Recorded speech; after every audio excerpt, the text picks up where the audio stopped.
You will continue to flag off my page. What is wrong with these people?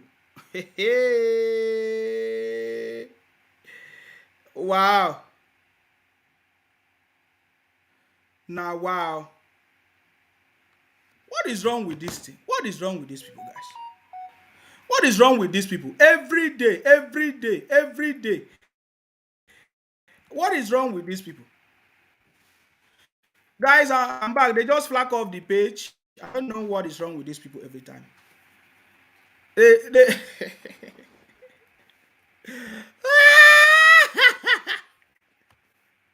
they are panicking.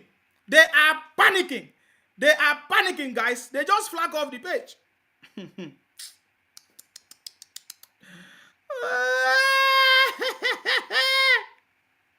Hey, the fear of the city boy is the beginning of wisdom, guys. The fear of the city boy is the beginning of wisdom. How come they are, every time they are trying to flag page? Okay, we are back and we are live and direct, guys. Are you getting me now? The city boy is here. Nothing can stop the city boy, guys. I've told you many, many times, you can be flagging up this page. We are live and direct, and our message will be strong and direct. Are you getting me? Guys, you saw it live and direct as they tried to flag off the page. That is what is going on. The city boy is taking over. That is why they are panicking. The city boy is taking over. That is why they are panicking, guys. The city boy is taking over, and all of them are panicking. They are panicking because the city boy is here. The city boy is here, guys. There is nobody.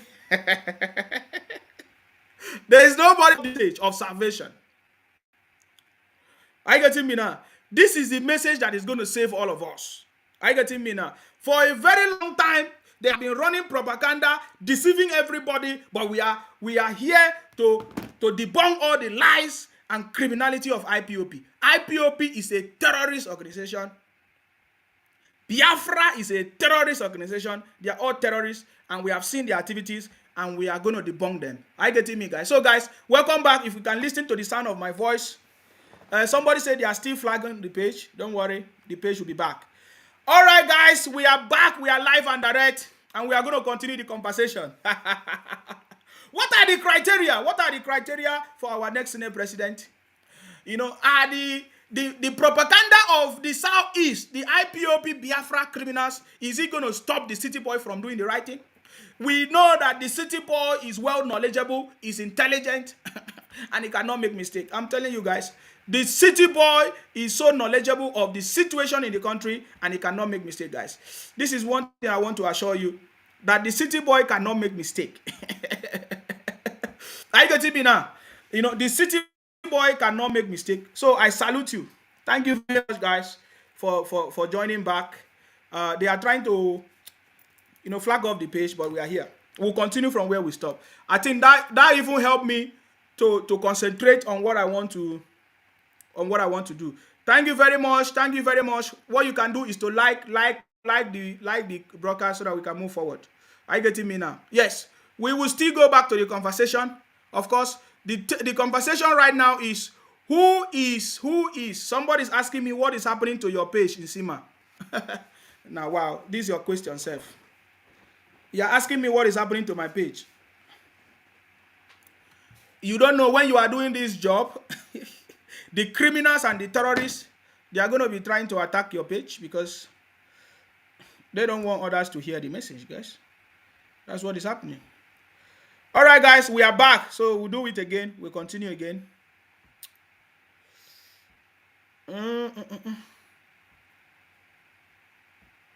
We'll continue the conversation, guys.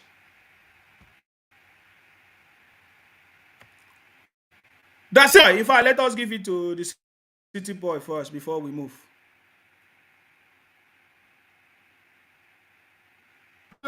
Hey. Let's go.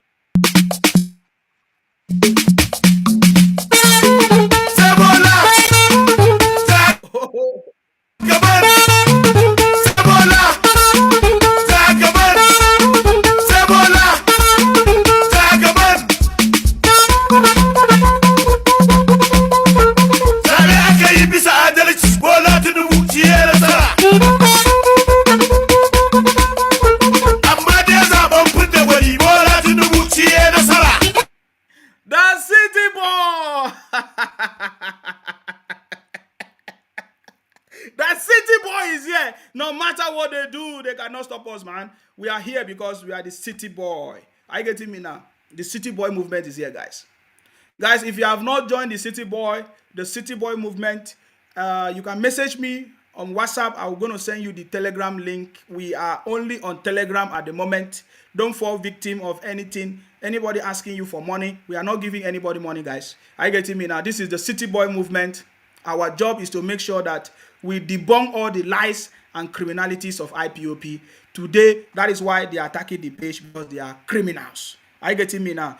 They are attacking the page because they are criminals. Are you getting me now? Somebody say they are still attacking the page. Okay, let me do this.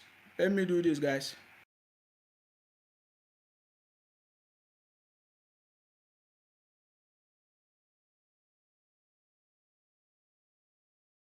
Guys, hopefully you can listen to me live and direct right now. Hopefully you can hear me very, very well. Let us go back to where we stop.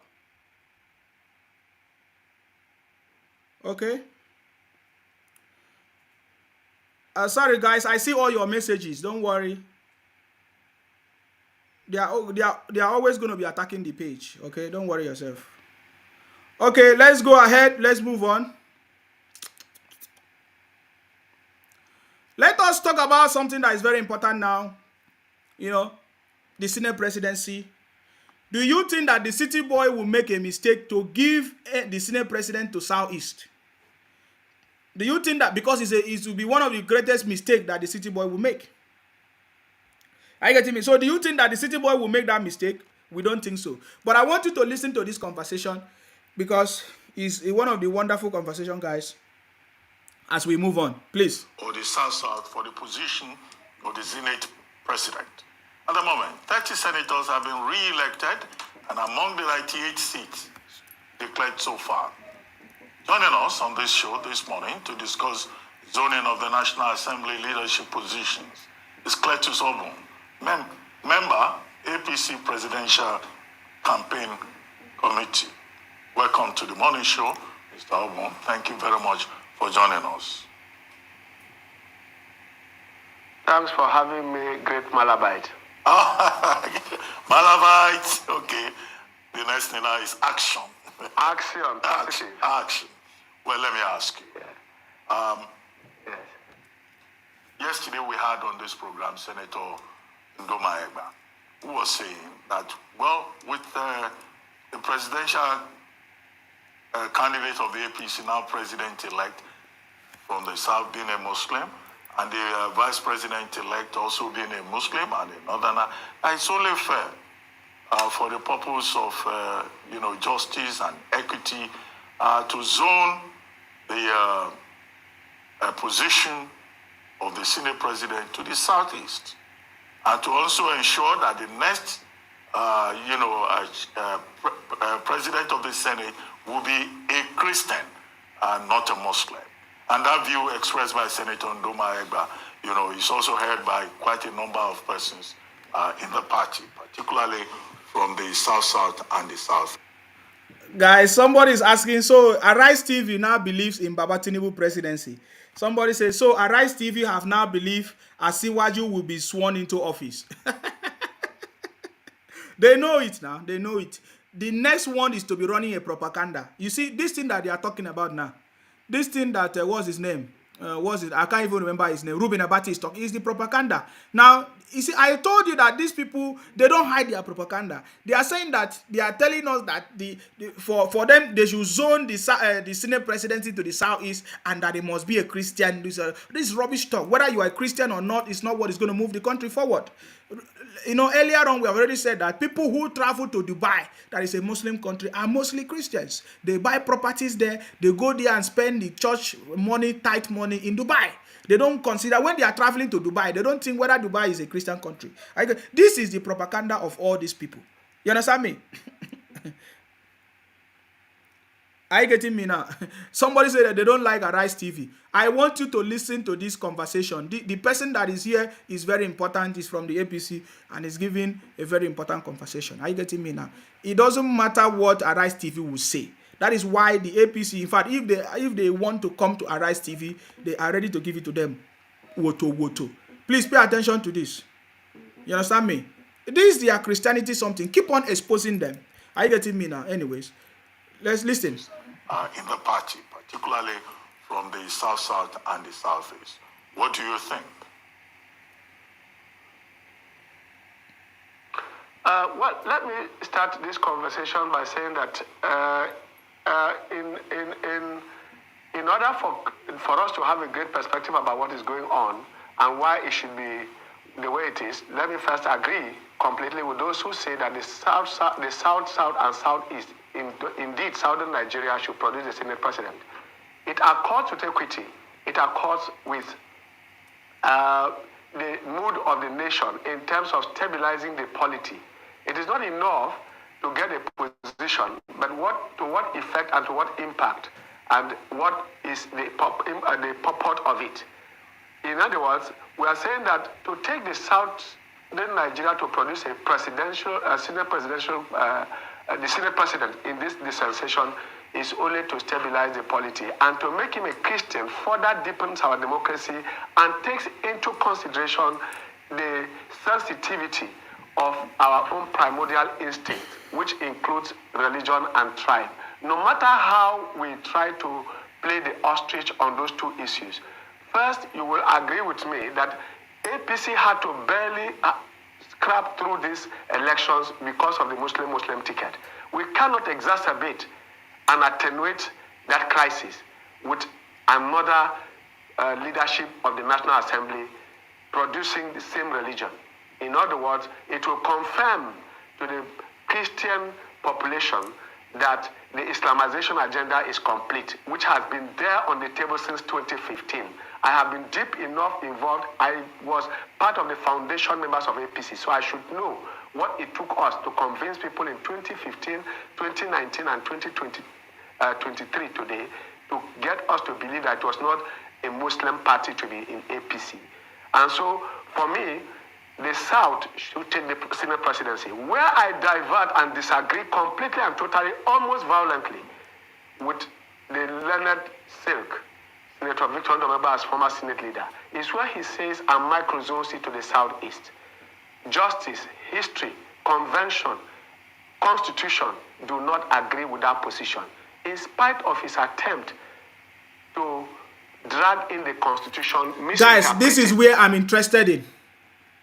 You see, the Igbos, they say they want the Senate president to come to the Southeast, yet they never voted for the city boy. They never voted for Jakaban. And this is where I want to come in. And this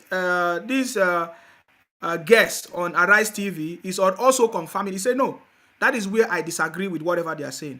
I want to go back a little bit so that you listen to it to a little bit there. Okay, let's go. And try. No matter how we try to play the ostrich on those two issues, first, you will agree with me that APC had to barely scrap through these elections because of the Muslim ticket. We cannot exacerbate and attenuate that crisis with another leadership of the National Assembly producing the same religion.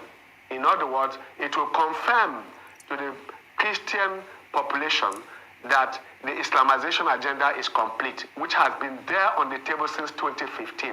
I have been deep enough involved. I was part of the foundation members of APC, so I should know what it took us to convince people in 2015, 2019, and 2023 today to get us to believe that it was not a Muslim party to be in APC.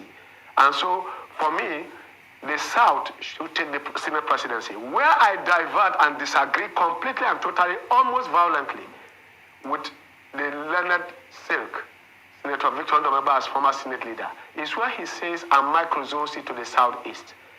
Justice, history, convention, constitution do not agree with that position. In spite of his attempt to drag in the constitution, misinterpret it, and give us an anachronistic impression of the historical antecedents of Senate presidency in Nigeria.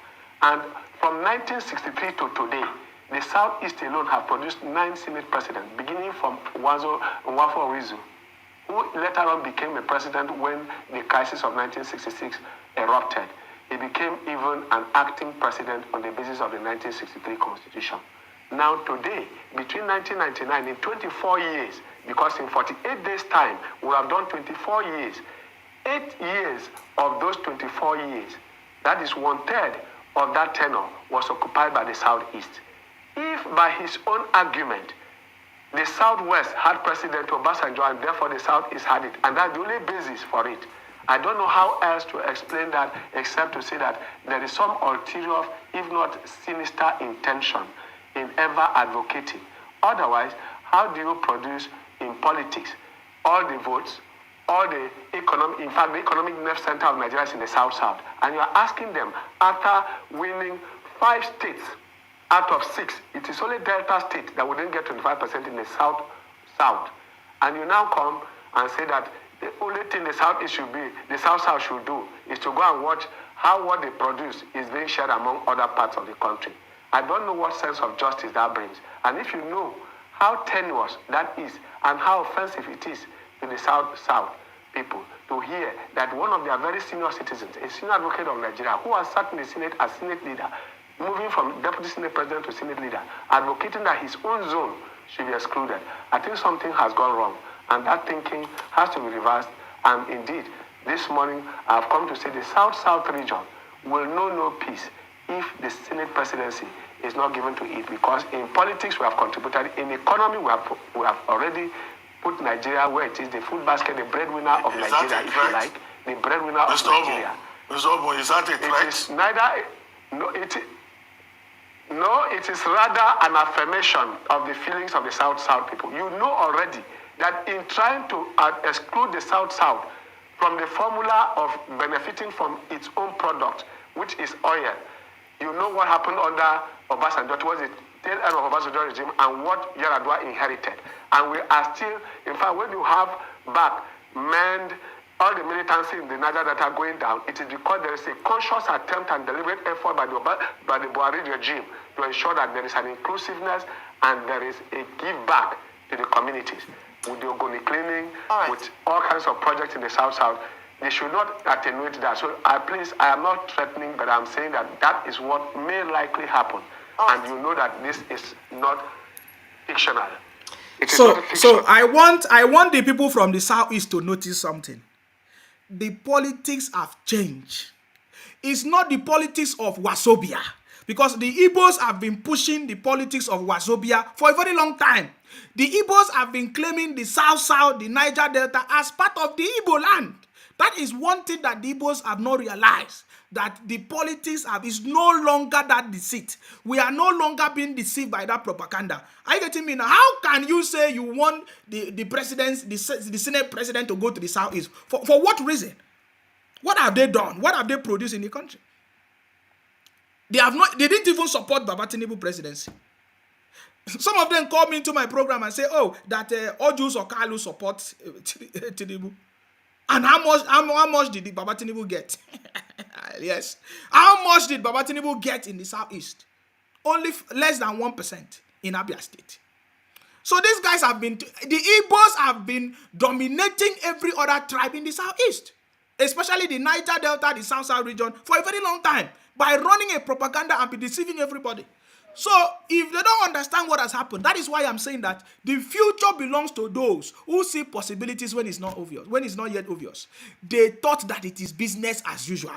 The Igbos were thinking that when they run a propaganda to destroy the government, to run, even as we speak now, they are the one running blackmail, writing petition, that they will come back and come and say, oh, for there to be unity in the country, let them give the Senate president. For who? Is it the Southeast that will bring unity to the country? The Southeast that have been causing problems in the country, using IPOP terrorist group, using Biafra terrorist group to be terrorizing the country, yet they contribute less than 2% to the country. You see, they have overshadowed every other tribe in the country for a very long time. They don't know that something has changed, and the city boy is bringing that change. Are you getting me now? Baba Tinubu, we know him. He's a very intelligent man, over 30 years of experience. He has the knowledge. Cannot make, is one of the greatest mistake to give Senate presidency to the Southeast. I'm just telling you guys, because that is the truth. It will be one of the greatest mistakes. They never supported the city boy. Even as we speak today, they are still blackmailing the city boy. And only one person, Ojus Okalu, cannot come and speak for the whole of the Southeast that are blackmailing the government as we speak. In fact, even Ojus Okalu was part of the people that was following the is it Ahmed Lawal the other day. So we know what is going on. Are you getting me now? So these people should stop deceiving themselves, because the more you keep deceiving themselves, the more you are exposing yourself, your criminality. It is the Igbos that have been pushing Wasobia. It is the Igbos that have been pushing the one Nigeria concept, so that they will continue to deceive everybody and say, oh, South and Niger Delta and out South, they are all Igbos. They are all Igbos. That is why you can see the Igbos are trying to change the name Akwa Ibom to Aka Ibo, so that they can claim Akwa Ibom. They are changing Ibibio to Ibonta, so that they can, all this kind of criminality and whatever that is going on, propagated by all these IPOP criminals, is something that the federal government must not joke with. I get it now. So everybody know the truth. Are you getting me now? It is criminal for the Southeast to come and say you must give us Senate president for what? They say unity. What unity? It is the Southeast that is causing problem in the country. As you have listened to the guests, that the Southeast have produced Senate president, 9 Senate presidents, of course. 9 different set of Senate presidents every time.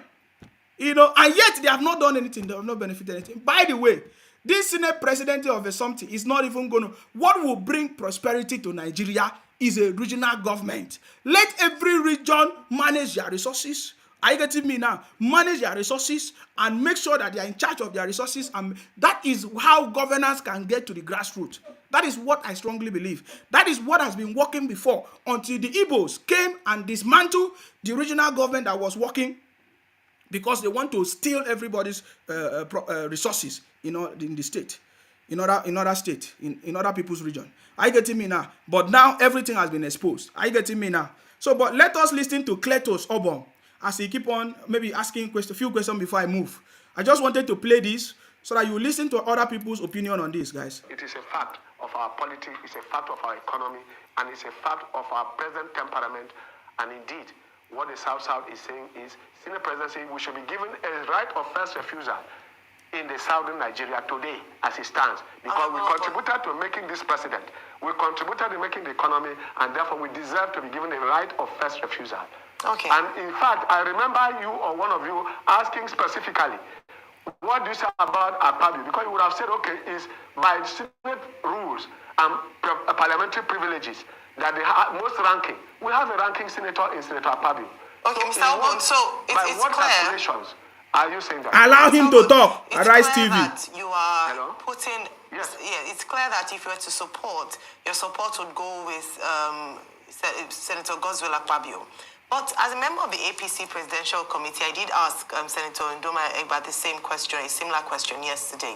And by the way, he'd said that there was no one who was specifically backing. He was just asking that in the spirit of fairness, the Senate presidency should be zoned to the Southeast. But going back to the introduction, the presidency of the APC wasn't zoned.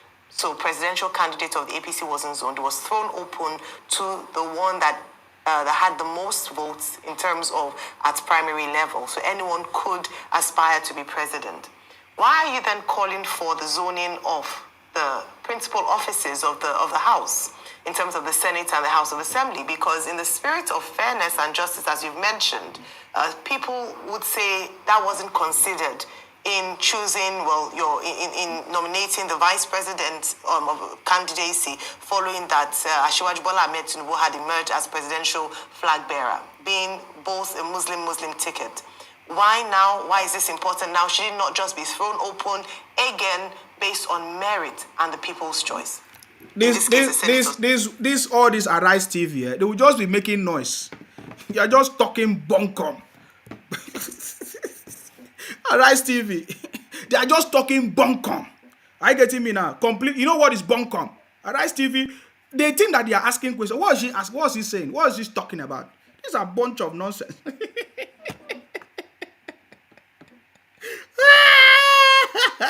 We are talking about important things. He's talking about zoning. Who is talking about zoning? Who is talking about zoning? We are responding to the criminals demanding for Senate president. What are you talking about? That is what we are responding to. Are you getting me now? They are the one demand when they know that they don't merit it. You are talking about zoning. Who is zoning? Zoning what? What are you zoning? These are a bunch of, let me set up my system so that I can treat all these criminals on my page. Are you getting me? So yeah, let us listen to the response, because these people don't even know what they are saying sometimes. They will just be sitting down here and be talking rubbish. Anyways, let's listen to the response. Choice. In this case, the senator's choice. Now, the senators have a choice. In Parliament, I've been a parliamentarian. I will tell you that in Parliament, the Parliament hates to be guided or teleguided. Two, let me take a broader perspective when you ask why it was not considered and why it was thrown open when it came to the contest for presidency. Don't forget that when you say it was thrown open, in spite of its being thrown, it was a guided openness, because if you remember, it was the northern governors of APC that came out strongly, vehemently, in press conferences, in written documents, in private meetings, in caucus meetings, in governors forum meetings, and such other specialist stakeholders meetings, to insist that the South must take the presidency. And that is why even on the floor of the voting, you will discover that most of those who contested were from there. Even when they flew the kite that there was a presidential directive to anoint a candidate, you saw the resistance. You saw the vehemence with which the governors rose to defend that. So that laid the foundation to show that it was not in any way as free as it was thought. Two is that why now? It is because having produced a president of same faith, all parties, whether it is Labour Party, whether it is NNPP, whether it is PDP, all of them took a gamble. For instance, the PDP constitution required that you should rotate the presidency. When it was not done, you saw the reaction, and of course, the biggest beneficiary was the APC. Labour Party, Peter Obi was there until he even bought the form, until he discovered he could not. He had to leave for Labour Party, so he took a gamble. Then the APC took a gamble with the Muslim ticket. All of them gambled, and it has paid off the way it has come. Where we are now is such that Section 14.3 has to be invoked, because the framers and writers of our constitution in letter and spirit deliberately ensured that neither race, tribe, religion, or sex, or belief should exclude anybody. And that for us, knowing our plurality, the plurality of our nation, and the heterogeneous nature of Nigeria, it is only in the interest of national peace and unity that a sense of belonging should be given to every tribe, no matter how small, and every faith, no matter how small, in what we are doing. If you remember, several times when you are taking the oath, most people go for affirmation rather than going for oath on the Quran or the Bible. So it is for the purpose of peace first and national unity that now it has become necessary that in the present reality, after elections, we must have to balance things out in terms of religion and tribe, which have become a very major deciding factor in our politics. You can't wish that away. If we escaped it at the electoral level, at the election level, at the stabilization level, at the governance level, in the polity, it is important that we take into consideration all those things that tend to divide us and bring a sharp crisis into the polity and into our nation. Already we have insecurity, we have a lot of things going on in our hands. Our basket full of trouble is what we have presently. Not just because it is Nigeria, it is global. Whether it is the US and Trump struggling with his January 6th, whether it is China trying to encircle Taiwan, whether it is the Muslim getting into British government, all we are seeing is that the globe, the nation, the world is today not at peace. And we cannot exacerbate the crisis with the kind of things that we can avoid. We can avoid the crisis of religion, tribe, and other such insinuations that make our country unstable. So for me, it is important that the South be given a first of all, like I will advocate also that in the North Central and the Northeast, Northwest. Northeast in the north already has deputy vice president. The North Central and the North are now left with the issue of producing the Speaker of the House of Reps and the Deputy Senate President. Between those two, there will be a balance. And I will agree with Senator Ndomegba to that extent that it should again be given to the Northern Christian. If you are bringing a Christian as Deputy Senate President in the South, the Speaker from the North should be a Christian. While the Deputy Senate President can be a Christian or Muslim, it doesn't matter. But if you ask me, I will tell you that today, as we sit, after this election, Nigeria must have to find the square root. And the only way to do so is to balance the tendencies that tend to divide the country and put us on edge. Okay. Two things. Now that this matter of the leadership of the 10th National Assembly is on the front burner in relation to the politics of ethnicity and religion, are you aware of any efforts within the party, your party, to build a consensus, to forge a consensus? That's one. The second one is that Malam Salisu Lukman, who is a member of the National Working Party, working committee of your party. All right, guys, I don't have patience to listen to this anymore. I don't have patience to listen to it anymore, guys. It's because it's Arise TV. They are too dulling me. There is no vibes. There is no spirit in their conversation, guys. But something just happened now. Before I go on, guys. Before I go on. Something just happened now. Of course, you know what is going on in Kogi. Oh, before that one, somebody commented here and said, Odi Jonatius, right? He said, why is your president not responding to the petition? This is another terrorist, Biafra terrorist. This one is, maybe he just came now. The city boy have responded to your stupid petition, Labour Party or Line Party petition. And the response is 293 pages of response. So go and read it. 293 pages of response. Go and listen to it if you don't know. I'm taking my time to respond to disobedient children. I know that you don't read. You don't study until when the comedians tell you, look at the response here. Go and read it. Are you seeing it? This is the response of the APC to Labour Party. Are you seeing it? APC reply to Labour Party lying party petition. Are you seeing it? APC reply to Labour Party petition. There are 293 pages reply. So go and look for it and read it. In fact, let me share this in our City Boy page.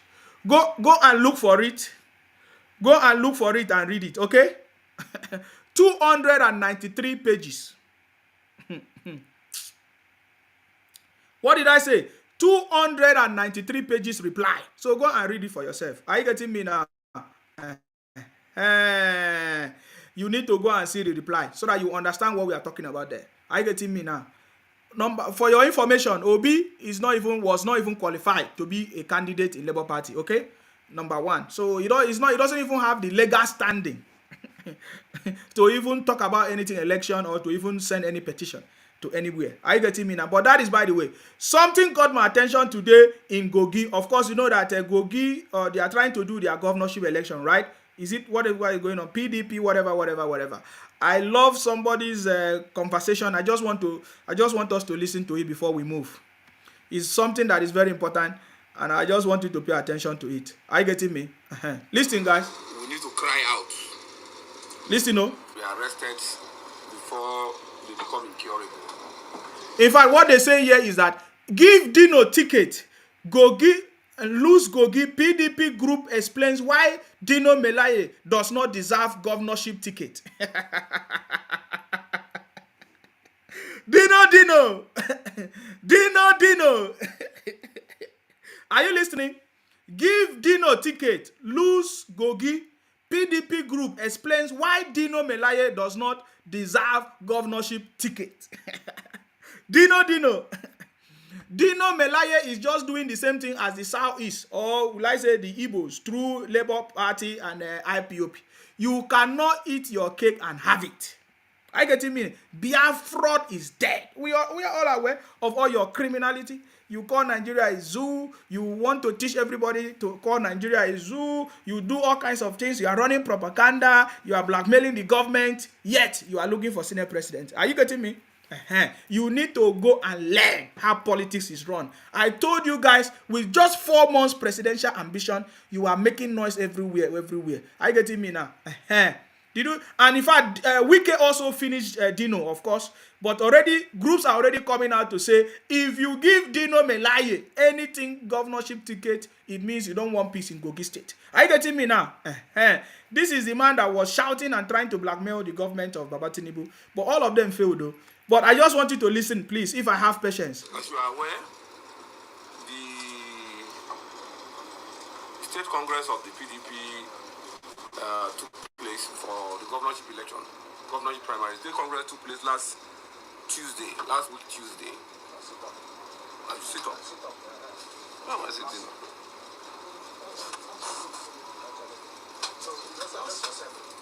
Okay. Now, why they continue, Oga? So the Congress took place, and the results were submitted from the field, and delegates emerged. But to our shock, the man who led the team of the National Secretariat to conduct the exercise, his name is Senator Abdul Ningi, who we all know is a very close ally of our flag bearer. I'm talking about His Excellency Alhaji Atiku Abubakar. Ningi is his very close ally. Guys. It's free and fair any day PDP will win Kogi State. But what do we have? We're about to go into contest. And the first obstacle we have is our party. Our party, the PDP. Like I said, I've been a member of the PDP since 1999. I have never altered, never wavered one day. So the obstacle we are now facing, instead of thinking of, okay, let's get a candidate to emerge so that we can now go and confront the APC. It's turning out that our major opponent is our party itself. Number one, the people in this national secretariat and the leaders of the party who are notorious for peddling influence. We are very happy that our flag bearer has responded to allegations and criticisms that he is behind those manipulations. He has said he's not involved in the manipulations, and I have no preferred candidate in Kogi State, the Kogi State governorship race. Of course, we are very thankful and grateful to our flag bearer, and we actually like to believe it. This man is talking too much. Let me read one comment here. This is another Biafra criminal. He said Bruno Azubike, criminal thief. He said, wow, everyone is talking about Igbos as their problems, even in Sima of Idu Kingdom. These are criminals. He said, all this hatred about Igbos will be at our advantage. In fact, you want me to forget Dino Melaye? Okay, let me remind them of what their master have been talking about Nigeria. Okay, you know, sometimes I don't like doing this thing, but when I hear them talking rubbish, I want to remind them. They are talking about hatred in Nigeria. Who is the one that is bringing hatred everywhere? Is the Igbos. Through IPOP criminals, through all these Biafra Labour Party terrorists. Listen to this. Listen to this. When the national president of the Pentecostal Federation of Nigeria, Reverend Felix Omobude, is always Yoruba people. Always Yoruba. Pentecostal. Who started? This is their Biafra leader. Are you listening to what he's saying? Who is the one bringing hatred? Listen to them, oh. Listen to them. The head of Pentecostal. Listen. Pentecostal Federation of Nigeria, Reverend Felix Omobude, is always Yoruba people. Always Yoruba. Pentecostal, the head of Pentecostal. Head of Anglican. Head of Catholic. Houses are killing us. Yorubas on one side sucking our blood. Because we can't reason properly. Myself included. I don't exclude anybody in this. I don't exclude anyone. If you are attending a Yoruba church, you should be ashamed of yourself. Okay. Anybody attending a Pentecostal church with a Yoruba pastor is an idiot. Uh-huh. A complete fool. Okay. An imbecile. Okay. I have no time for them. So who is the one? Who is the one bringing hatred on the country? These are Igbos. Okay, let me play another one on the screen. I want to confirm because they are criminals. When you start talking the truth, they will start talking rubbish. Let us listen to this one. Let us listen to this one. Oh. Pay attention. Oh. Listen to this one. It is the truth. I tell you the truth. It doesn't. I don't care who you are. I don't care if you're holding my life. You take it. Listen, I want you to look at this. I'm doing this because of this comment. He said that everyone is talking about Igbos as their problems, even in Sima of Idu Kingdom. All this hatred about Igbos will be at our advantage. The world is watching. You see, he said the world is watching. Which is the world? They believe in United Nations. They believe in Europe to come and give them, I don't know what they are talking about, when they are running propaganda. They say, in Sima, we say good morning to you soon. Peter Obi presidency have shown the Igbos a big secret. We will never forget this year, 2023, in Igbo history. Exactly. It's the same thing we are telling you. We will never forget. We will never forget Obi presidency for trying to run a religious ethnicity of propaganda and fight in the country. He said this Nsima was once IPOP agitator. Chai, wonder shall never end. Nsima think he has anything to offer. I'm not thinking if I have anything to offer you because you are a criminal. Biafra is a criminal. IPOP is a terrorist. I get it. When I came out and discovered that you guys are criminals, I came out to bust all of you. I get it now. A bunch of criminals is IPOP terrorists. I get it now. Listen to this. Listen to this. Who is the one causing problem in the country? Listen to. Was Soyinka not corrupt? Was Tai Solarin not corrupt? Okay. Name one Yoruba man that isn't corrupt. Name one. Listen to. Name one that is good. Are you listening? I'm not the one that said it though. Listen. If you are attending a Yoruba church, you should be ashamed of yourself. Did you hear that? I'm not the one that said it though. Listen to. Anybody attending a Pentecostal church with a Yoruba pastor is an idiot.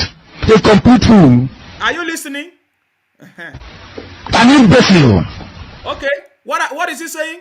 Listen to. I have no time for them. They are worse than Boko Haram. Now, let me ask this criminal, this Biafra criminal here. He said to me now, he just came to make noise on my platform. Who is begging you?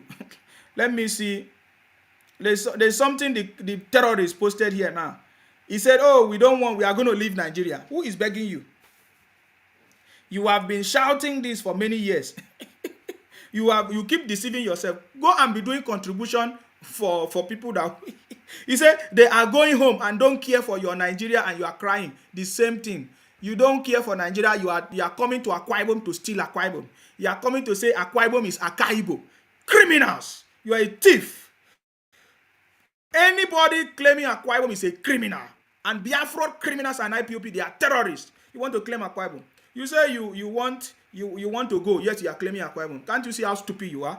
You want to go and you are traveling to people's place. You are invading people's land. You are invading Lagos. You are invading Akwa Ibom. You are invading River State. Yet you say you want to go. You are a thief.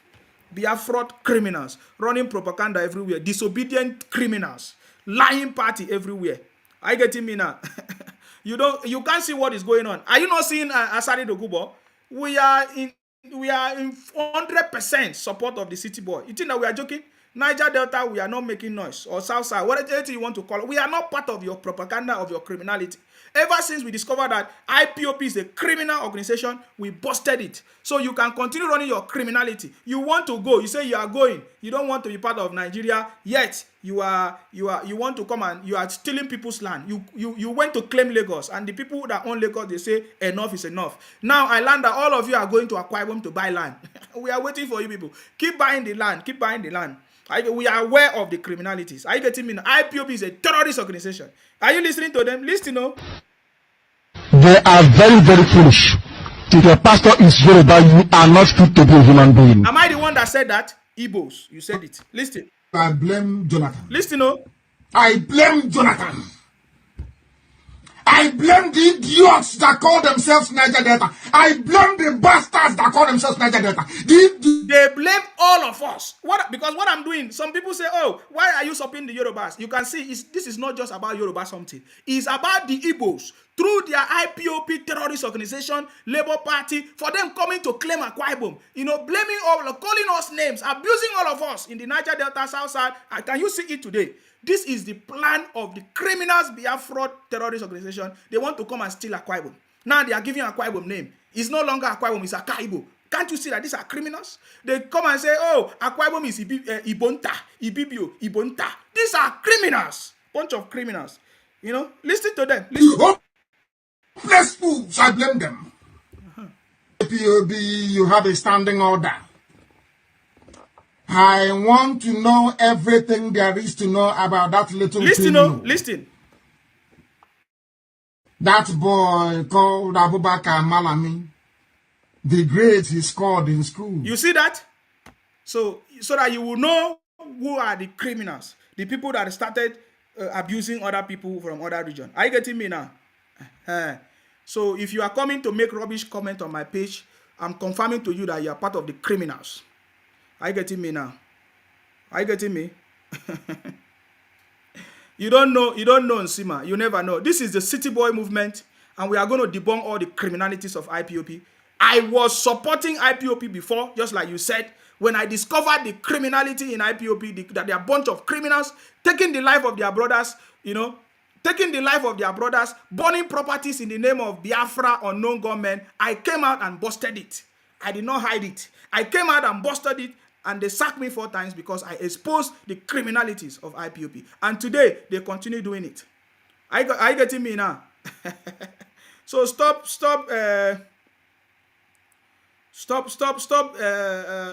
deceiving yourself. Are you getting me now? Don't come here and make noise and say, oh, Nsima was supporting IPOP, was IPOP agitator. You are a thief. When somebody come to make noise, you think that everybody is the same. You don't know what you are saying. You are a criminal. Are you getting me? You are a criminal. I want you to listen to Wike. Wike have just finished Dino. This is what I wanted to talk about. Are you getting me now? This is what I wanted. I was playing the other video so that you can hear other people. They are talking too much. Listen to Wike address Dino before I move forward, guys. Remember what we are talking about is the Senate presidency. So I want to, because it's woto. We give it to them the way it is. Wike has been treating the criminality of IPOP for a very long time as well. You understand me? The IPOP criminals, they want to steal River State as well. They change the name to Ikwacha. Criminals everywhere. Listen, PDP. So, Wike. what have you gained? What has the G5 governors, for instance, what have you gained from that will make sure that equity fairness has prevailed? Nigerians have accepted that there should be equity fairness and justice. That is why the president went to the south. And that what was also gained, that we have exposed Ayu that he has nothing to offer the party.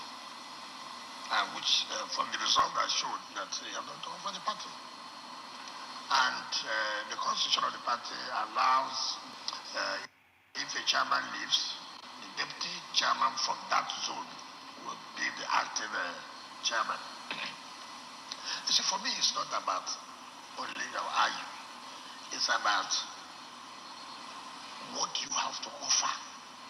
Take, for example, now, Damagun has called me over and I said, listen, I hear you as the acting chairman now, as provided by the constitution. You have to show difference. You have opportunity. There will be primaries. Elections will come, like what they are going for now in Kogi State. And of course, you have seen what is going on. How this has been, changed to favor a particular candidate. Yeah, the delegates list to favor a particular candidate whom, as far as I'm concerned, is dead. There's no way, if what they are planning happens in Kogi State, where they are toying, they are giving opportunity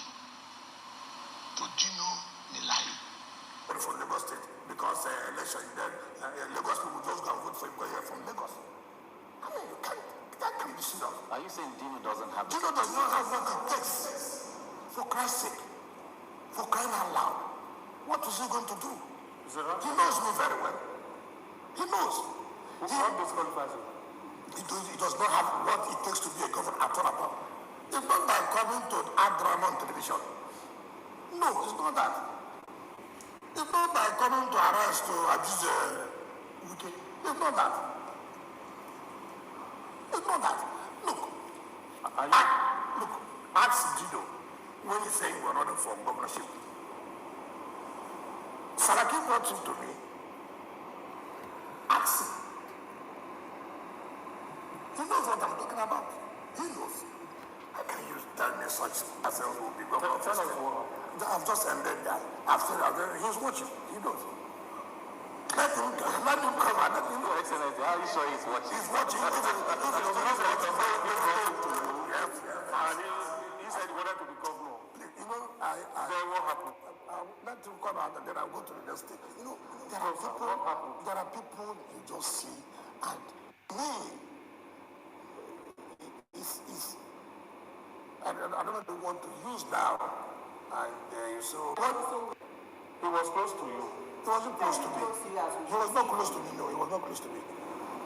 Listen, you know, when Saraki brought him, and so it was. Go ahead, Your Excellency. I mean, by characters, I cannot. I mean, Jimmy should do what to be governor of the Kogi, and people of Kogi will go and vote. They are rooting for him. Who are those rooting? You didn't Social. didn't finish that story. You allow him to finish that story. Senator Saraki brought him to If you. Saraki is watching this, that he will laugh wherever. Yes, he brought him to you. Nigerians want to know. I will not go to. So, you know what happened? So as at that time, They are creating suspense. what? At that time, he was following Saraki. So one day, when I took came back from Dubai after the 2019 election, so it was in my house here. If Saraki is watching this, that he will laugh wherever. Yes, he brought him to you. Don't worry, I will not go to. So, you know what happened? So at that time, They are creating suspense. what? At that time, he was following Saraki. So one day, when I took came back from Dubai after the 2019 election, so it was in my house here. So they came in the night. When did I see? I called my son. I said, what's going on? Have you abandoned Saraki? I think the Lord characters I should talk about. Ask Senator Mao Ohabuwan. When I was running for this president, I don't know. This is from TV. I don't know what happened. Dino, tell me. Ask Senator Mao Ohabuwan. What's that? What did he tell you? I said, ask Senator. Well, since is not here. That's why these are when you say, and you are telling me now that PDP wants to win the election. And what you will do is to give ticket to Dino Milai, and you say that tomorrow that you will rigged when you have already started rigging yourself. I mean, if a party, and that's what I say, is this party serious at all? Do they really want to win the election, or they just want to present a candidate? Are we saying that we want to win election, or we want to have a candidate? There are two things there. There are two things. As a party, Anyway, I don't want to go further. Of course, you understand what is going on there. Wike is already firing Dino. You know, the reason why I brought Dino into this conversation, we saw the drama that Dino played on national television, trying to blackmail the city boy government. Today, his own turn has come. Are you getting me now? His own turn has come. You see, when you will begin to tell the truth about these IPOP criminals, they will come and here and try to blackmail you. They say, Nsima, you are the one. Okay, let me read the comment of this criminal. These are another Biafra criminals. You see, he say his name is Rising Sun. This is how they have been criminalizing the whole of the country. You know, they want to come and steal Akwa Ibom in the name of Biafra. Thunder, fire, Satan. These are criminals. Can you imagine Igbos? They want to come and steal Akwa Ibom in the name of IPOP. What nonsense. They change the name from Akwa Ibom to Akaibo. Stupid. When I even look at it, it just they make me laugh. Nonsense criminals every day. You know, a bunch of criminals. Can you imagine IPOP criminals changing Akwa Ibom name to Akaibo? Can you imagine the criminality in a broad daylight? These guys are criminals. I get it. They are a bunch of criminals. IPOP terrorists. They are a bunch of criminals. They want to come and steal Akwa Ibom. They say they want to go. Instead of them to take their 5 states and go anywhere they want to go if they want. After all, you already have Southeast region. That's your state. That's your region. You want to come and steal Akwa Ibom. Bunch of criminals. When you tell them the truth, look at the kind of comment they write here with fake names because they are criminals. They are no longer proud of where they come from because they know that everybody have busted them. So they'll be using different names. They even use Akwa Ibom name, use Yoruba name, use Edo name, use rising sun, rising moon, rising rubbish. I get him. He said, unbelievable. Can't believe Nsima can ever in life turn around to call same Kanu he took as a leader, a criminal in public, even when he is still in detention. Unbelievable. Humans can change faster than chameleon. Been almost a year I listened to this guy last. Can't believe my eyes. This is another criminals.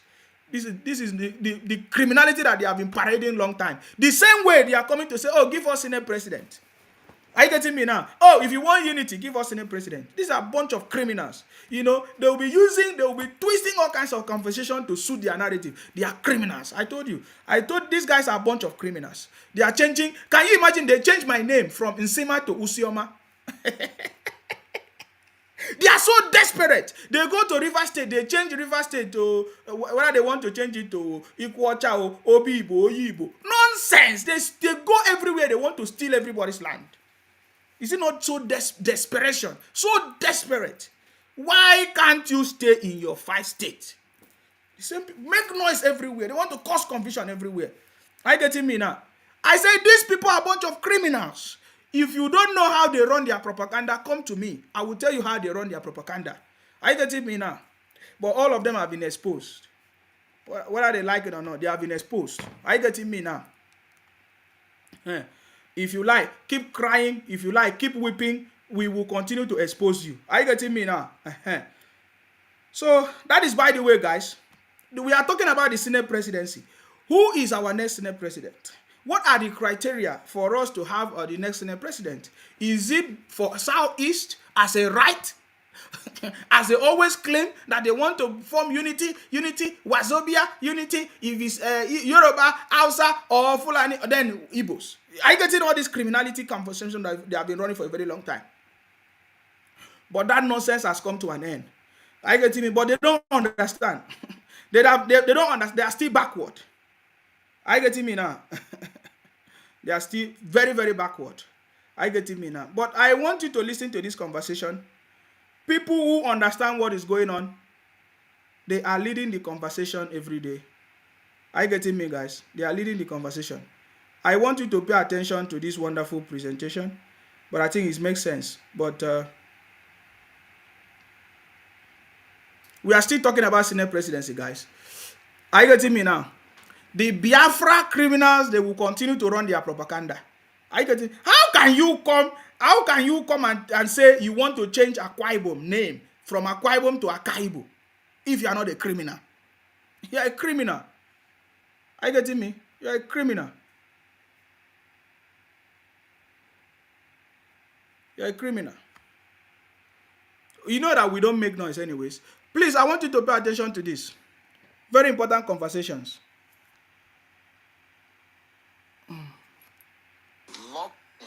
Lobbying. You have to lobby people. You have to woo people. Not necessarily go into a battlefront like you want to put it. Indeed.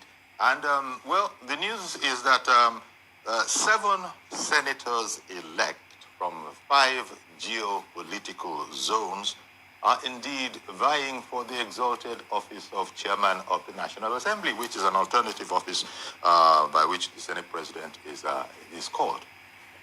Now, first of all, the contest is open, of course, only to members of the ruling APC, right? And first of all, how is it going to go? What I mean by that is that there are a number of standards. First of all, there's the matter of ranking. how many times you've been re-elected. That, I think, is top of the pecking order. Then there are also some other criteria. I think whether a person, first of all, served in the House of Representatives, that will also determine his place in the queue. And then, of course, there are the,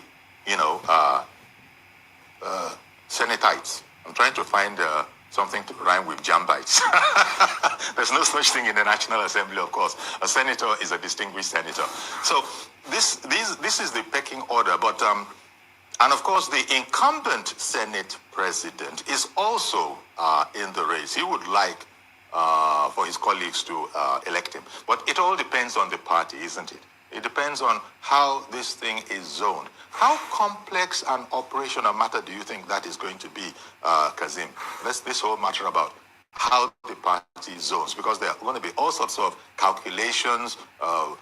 Since I was saying that 7 senators elect from 5 geopolitical zones, I imagine that they're going to begin to look at how many votes came in from each zone that would then determine the pecking order for these contestants. How do you see it, Kazim? Well, the 10th Assembly that we envisage is one that we robustly engage with the executive without being perceived as a rubber stamp assembly. Don't forget that the president-elect is one man who understands the dynamics of politics, who understands the etiquette of maintaining separation of powers, who also is very an engaging personality who always love the resource of dialogue and constructive engagement, to attend to issues of national importance. So they are going to be having a president that understands the rubrics of the legislature, having been a senator himself. So that's the perspective from which we should look at that. That's first. Secondly, we are going to be looking at geopolitical balancing. And I have said repeatedly that the South-South zone must be given the opportunity, to assume the position of Senate presidency. For a number of reasons. One, it is the resource base of the country. It is the treasure base of the country. It's a zone that is so important and fundamental for our collective sufferance and collective existence as a nation of several multiplicities. So that is another. The other zones that are asking for, the Southeast zone, and perhaps maybe after Obi lost, we defeated Obi and the disobedient children. Now the only next propaganda is to be running propaganda for Senate presidency and all of that. They are a bunch of criminals. I mean, their criminality they are not even ashamed of it. They do it openly. I get me now. Bunch of criminals. So you want to eat your cake and have it? The city boy is coming, guys. We don't want to waste too much of time, but I'm just telling you that that's it. It will be one of the greatest mistakes for the city boy to come and bring people that did not support him into his presidency. Even in their criminality, they are running a propaganda every day. Are you getting me now? So it will be one of the biggest mistakes. Are you getting me? We want the city boy to just come and solve the problem of the country. Let us have a regional system that is working, and provide a platform for education for everybody. Everybody handle their resources. Put out the electronic voting system in place. That you have solved the problem of the country. Simple and short. History will never forget the city boy. That is why we know the city boy know this. Are you getting me now? So we are not even telling the city boy what to do, because he knows what to do. The city boy knows what to do. And just like the guest speaker is saying it, that the city boy was once a senator. He has tested every political position. He knows what to do, and we are waiting for the inauguration of the city boy come May 29. That's it. You understand me? So we are just doing it for formalities, because we just have to continue the conversation. Are you getting me now? That's what we are just doing. Central zone. should naturally support the South-South zone. The Southeast people are the one that have been destroying this country. The Igbos have been marginalizing other tribes in the country. You know, look at what the guest speaker is saying. He said that the South is supposed to support the South from producing the next Senate president. Have you ever seen the Southeast do that? They don't support anyone. They feel that they are the most superior tribe in the country. If they are not, look at this presidential election. They say it's only when Obi win that the election is free and fair. If only Obi win. As Obi did not win, they say, election was rigged. They run propaganda everywhere. You will never see the Southeast support anybody openly with their whole of their heart. You will never see it. They will want to claim that position. So look at what the guest is saying, that the South is supposed to openly, support the Senate president to in the South. But you see, they are the one now running propaganda everywhere. Consciously so, because of the strategic. Let me go back there.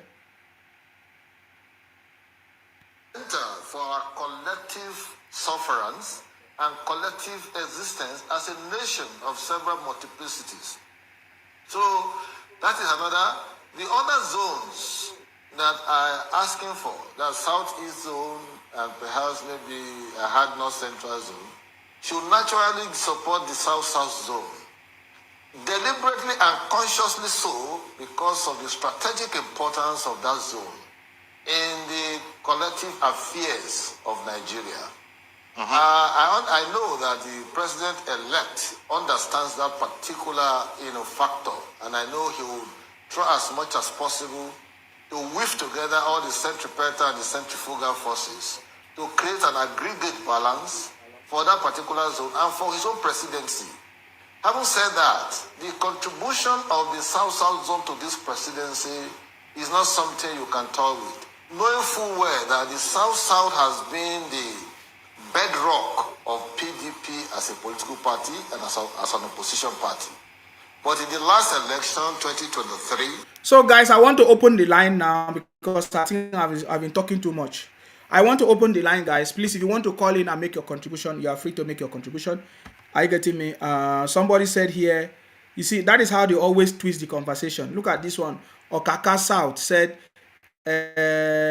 Okaka South said, but you can't do without the Igbos. You are Igbo man. You are telling us that we can't do without you. I thought another tribe should say we can't do without you. There is no tribe that have said that we can't do without the Igbos. To win the presidency in the country, you just need only 24 states. We are 36 states. 36 minus 24. How many states? You are a criminal. You don't know what we are talking about. You are a thief.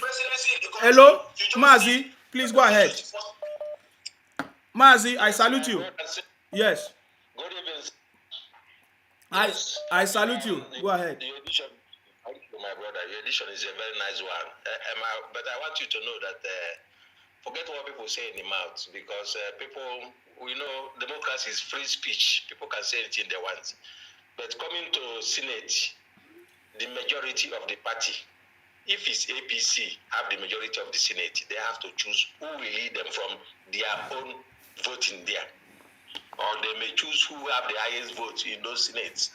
They don't do senate by region or say that it's east or south or north or this. No, we don't do like that. This is democracy. I don't know if you understand. Yes, we are listening. They're just talking what they're just claiming what their mind told them, because they know they already failed.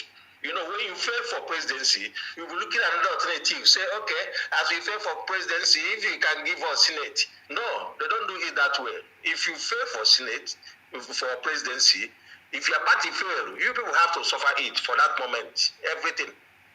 So Tinubu is coming to arrange how his government of the country will favor everybody.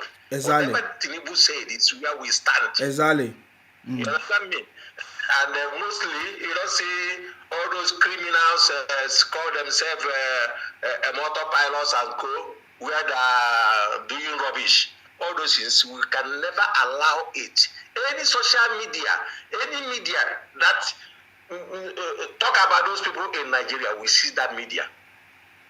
Even if it's Twitter, even if it's YouTube, even if it's Facebook, You write about Simon we seize you immediately because we know how other people govern their place. You can never insult your president. You can never, we don't have two governments. So all those things that are forming, we are just waiting for Tinubu to hand over. If they hand Tinubu over, then we tell them our stand. We flush all those rubbish, all those social media that is talking nonsense can never exist in Nigeria territory. If we get you, we must, any of those ambassadors that come in Tinubu time to congratulate and to start work, we tell you what we want in our country. Because we want peace. We want people to sleep. We don't want people to be running up and down, shelter, and guns. We don't want to hear shootings or anything. So we tell them what we want.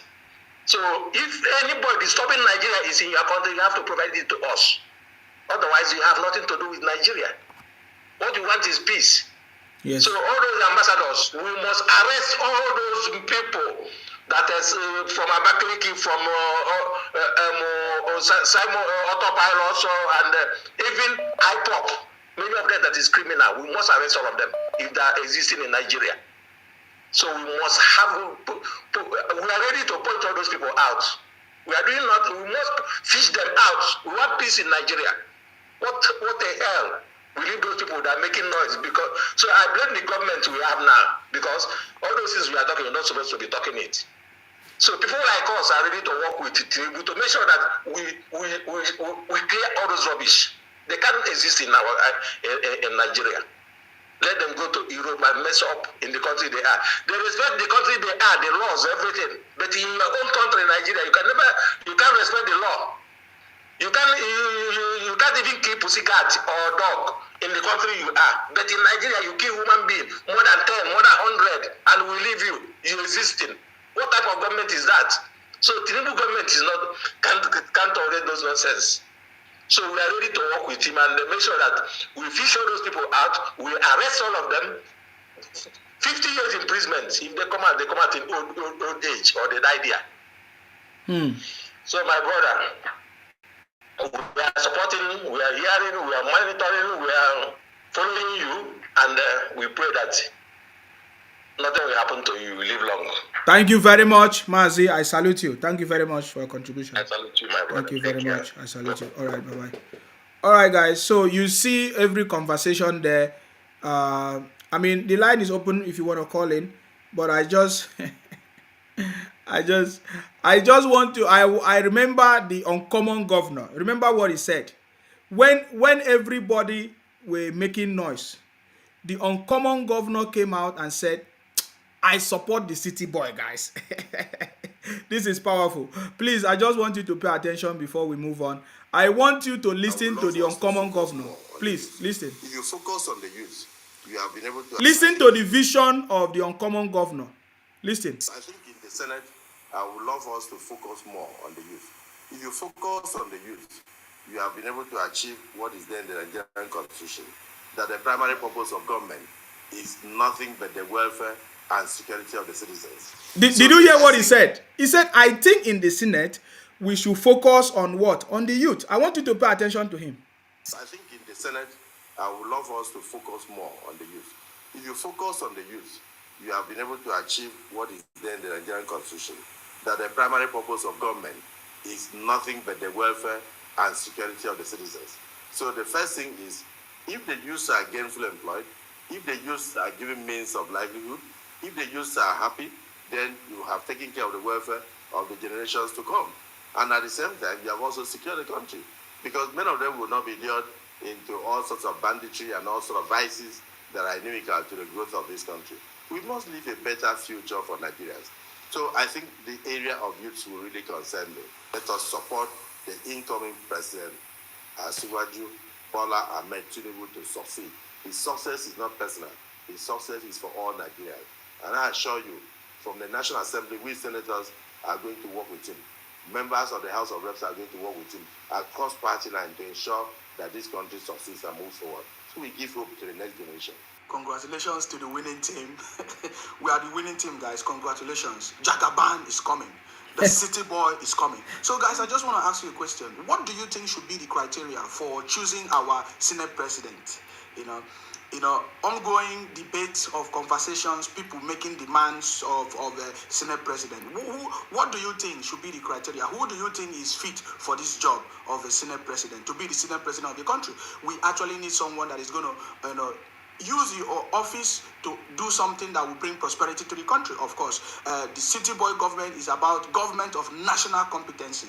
Of course, people that have past record, in fact, track records, competency, experience, and the team to deliver the job. That is the kind of Senate president that we want. We want people that have done it in the past and can do it again. I just want you to listen to the uncommon governor, the governor that can turn boys to men. This is very powerful. He declared that he's ready to work with the city boy.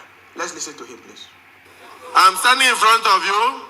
I would have run this race on the basis of my track records. But having taken cognizance of the history of the APC and the efforts of the governors to bring peace in a fragile situation like this, that yes, we are looking at South, but I have seen a man who is older than me and who was the first visionary in governance. And that man enabled us to have good governance in Lagos State and also to have the development we have in Lagos State today. So, Mr. President, I would have delivered a very powerful speech today on my manifestos, which included 3 major items. Guys, for your information, Senator Godswill Akpabio, you understand, made this statement during the primaries. It is the first man, the last man standing. Before you can be part of this team, you need to be the last man standing. You know what that means? In the midst of the abuses, threats, you must, make your stand on the city boy. You see, Senator Godswill Akpabio, when other people cannot see the future, he saw the future and said, I'm going to be the one to step down for the city boy. And in fact, he urged all his supporters to support the city boy. Even the delegates from Akwa Ibom, all of them to support the city boy presidency. And he stepped down. Are you getting me now? So you see what I'm talking about. So my question now is, can the manipulations and the propaganda of the Igbos through IPOP terrorist organization, through Labour Party, Line Party, help them to get Senate presidency? These are the questions we are asking, guys. Because the criteria to become part of the government of the city board is that you must be competent. You must have a track record. Competency is number one. Good track records, the experience and the team of people to work with you. Because the government of Baba Tinubu is a government of national competence. National competency. So it's not by manipulation, it's not by propaganda, it's not by fake news. So my question now is, can the Igbos, using propaganda through IPOP, lying party to get the presidency of the country? These are the questions that we are asking. But I want you to listen to the uncommon governor, stepping down for the city boy, having understood that he is the most experienced. Therefore, he has to step down for him. Please, let's listen to this. Of the country, that of the economy of the country, which involves infrastructure. And as a man who is known as the governor that turned boys into men, I would have said, yes, indeed, I would have done so. But I don't have to do so by being president. I will join the next president. I will join the next president to turn the boys in Nigeria into men. And therefore, I doff my hat and I assure you that as I withdraw now, vote for Asiwaju Ahmed Tinubu. Vote for Asiwaju Ahmed Tinubu. The 93 delegates from Akwa Ibom, the hundreds of... Oh my God, you will not allow me to finish this thing. Who is this one calling me now? Please allow me to finish this thing, please. Please. After the first man that stepped down for the city boy. What are you telling me? That were ready to put me in office, I assure, I plead with you to unite our party. Unite our party. Let equity reign. And bring in this man to take over from our current president. And we will support him. I will be there supporting him. I assure, vote for Ahmed Bola Tinubu as your next president. Thank you, and God bless Nigeria. Let us support the incoming president, Asiwaju Bola Ahmed Tinubu, to succeed His success is not personal. His success is for all Nigerians. And I assure you, from the National Assembly, we senators are going to work with him. Members of the House of Reps are going to work with him across party line to ensure that this country succeeds. This was when the Igbos lost it long time ago. Are you getting me now? Are you getting me? Powerful. This was when everything started, but they did not understand. They were busy running propaganda every day. The Igbos were busy running propaganda for Obi. LOP, LOP, LOP, Obi one day, Obi one day don't die you. The line is open if you want to call in and make your contribution. Please call in and make your contribution. The future belongs to those who see possibilities when it is not yet obvious. Even as we are talking now, you are not listening. You are abusing me. You want to threaten me. You want to poison me. You want to do this. The only thing that come out of your mouth is threat, threat, threat. There is nothing good that come out of you. Where is your future? Because the future belongs to those who see possibilities when it is not yet obvious. Hello, your name and where you calling us from? Please go ahead. Hello, Sima. My name is Abayomi, calling from London. Please go ahead. What's your contribution, please? Yeah, I want to contribute on the issue of Senate President. Yes, go ahead. Based on my own view, okay. And it's very simple arithmetic. Okay. I think Senate President should go to South. Ask me why. The only person we are looking at in the South is Godswill Akpabio. He's a very complete man. He's a two-time commissioner, a two-time governor, a one-time minister, and a two senator. He has seen it all. You understand? And he's a very. He was a governor as well. Yes. Go ahead. If you follow his political career, you know that you know what he's doing. He's an uncommon governor. Who do we have in the East? And then when you look at the presidential results, only in Akwa Ibom, Godswill Akpabio give us 160,662. Only in Akwa Ibom. Put all the votes from the East together. It's not even up to 100,000. It's only 6,000. You know, only in Akwa Ibom, Godswill Akpabio give us 160,662. You understand? And the South are buying to the ideas of APC right now. So APC should invest more in South. Leave these Eastern people. Leave them where they are.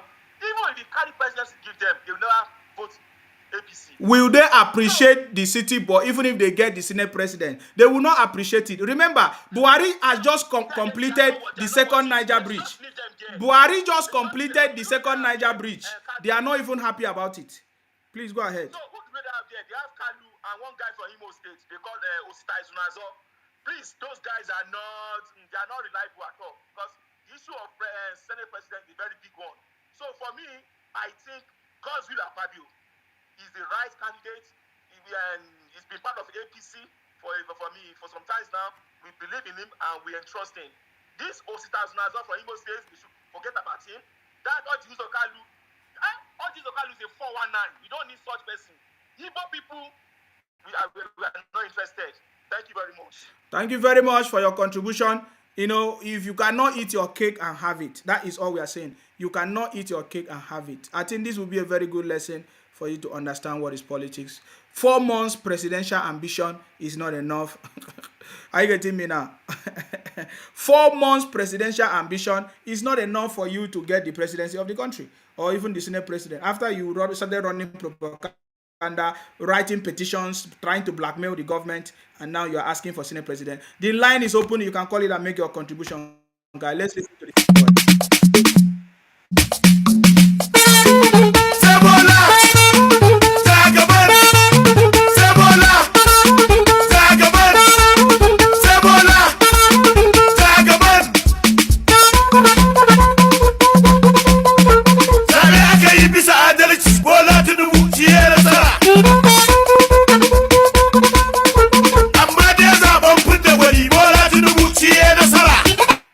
That is the city boy, guys. And somebody said, Nsima, please, I support the first caller. Any media bloggers promoting Biafra fraud should be closed forever because they are the ones causing the problems. Any blogger that will insult our president-elect should be prosecuted, that the others will learn. I need the link. Okay. All right, guys. Okay, that is a wonderful conversation. I'm going to put the number on the screen.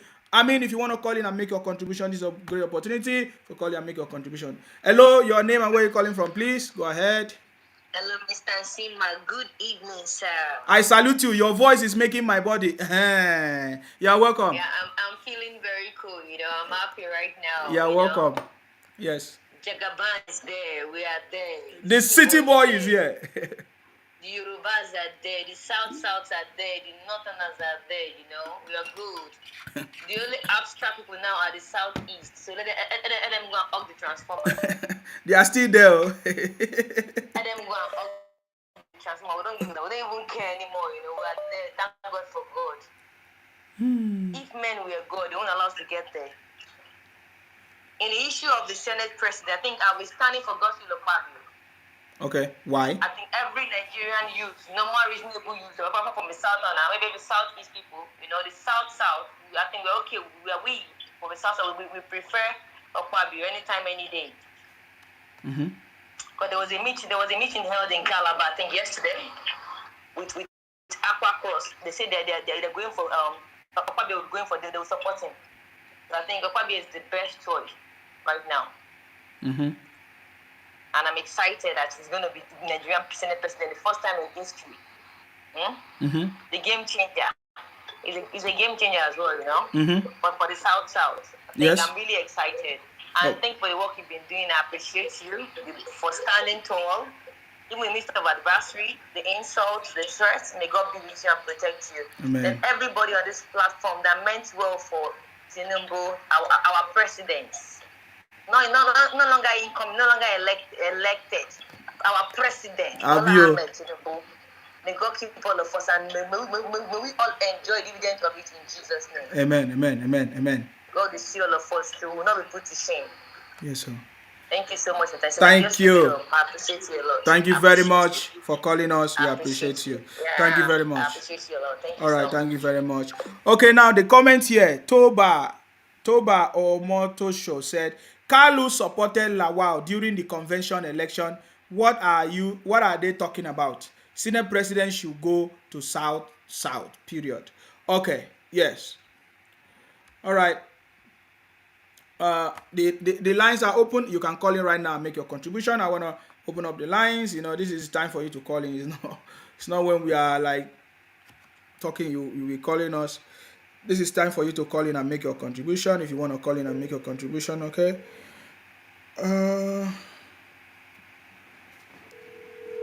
All right, guys, the line is open. You can call in and make your contribution. Hello. Hello, sir. I salute you. Yeah, how are you?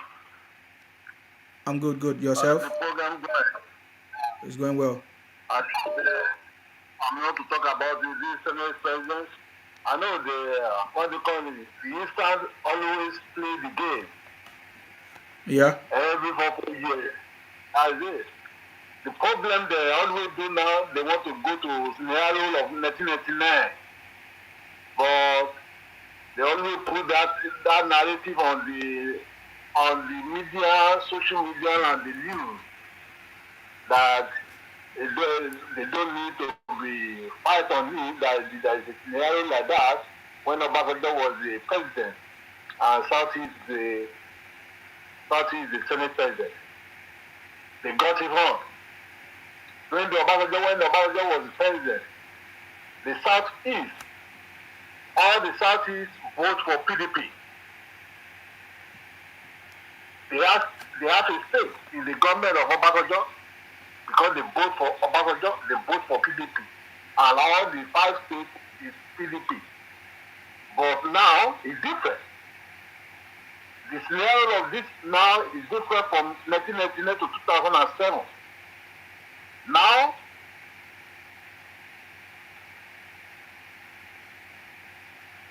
you want to be a senator at a top 50 position in the country when you don't vote for the party. The vote need to go to who vote next. in the south, because everybody know that when the president come from the south, the vice president come from the north, and senate president will go from the south again, and speaker will go to north. That is the way it is. That is the way they arrange it. All these northerners that contested the senate president, they know that it's a gamble. They know they can't do that. They sow it to south. Now in the south, when you want to come to the south, southwest already be a president. But in the what do you call it, on the other side, there is two, south and southeast. Southeast no support the APC, even though they don't have many votes in the southeast. For south, they have a vote. When they want to show it, it's supposed to go, is going to the south, because that's where the vote come. All right, thank you very much, sir. Thank you. That's where it to southeast. All right, thank you very much. Hello, your name and where you calling from, please? Yeah, good evening. My name is Binka Olabode. I'm calling from Maryland, United States. Please go ahead. What's your contribution? Yeah, my contribution is like from the whole situation and the way it is, I think it is about time the Southeastern people realizes that politics is different from the way they are playing it. For them to be included, because the last dispensation, this one that is about to end, they were as irrelevant, and they are putting themselves in the same position again. When are they going to learn? When are they going to learn that politics is not about just abusing people? And I think they need to include history back in their curriculum for their children, so their younger ones to understand. The major problem where Nigeria is today was started by the Igbos, and they still fail to realize that they started it. So I don't know how this is going to be done. I think they need to be reorientated and stop this bullish thing they're doing, this bigotry and all this nonsense they're doing. But when you tell them, they threaten you. They tell you all these kind of things. They don't even want to learn. So the Senate seat should go to the southeast and south, preferably Senator Godswill Akpabio, because this man saw it long coming. They saw it before anything happened. He has been working with the party. You understand? So that's how, on that note, I rest my case. Sure. Yeah. Thank you. Thank you very much for your contribution. I appreciate you. Thank you very much. Yeah.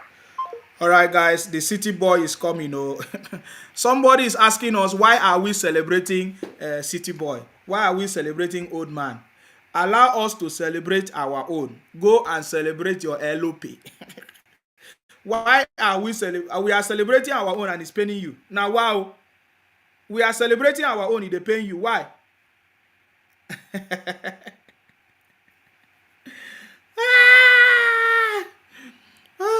Before now, they say that the US did not congratulate the city boy. After they see that the US congratulated the city boy, they started crying. Chimamanda, they started writing letter again. Chai. LOP.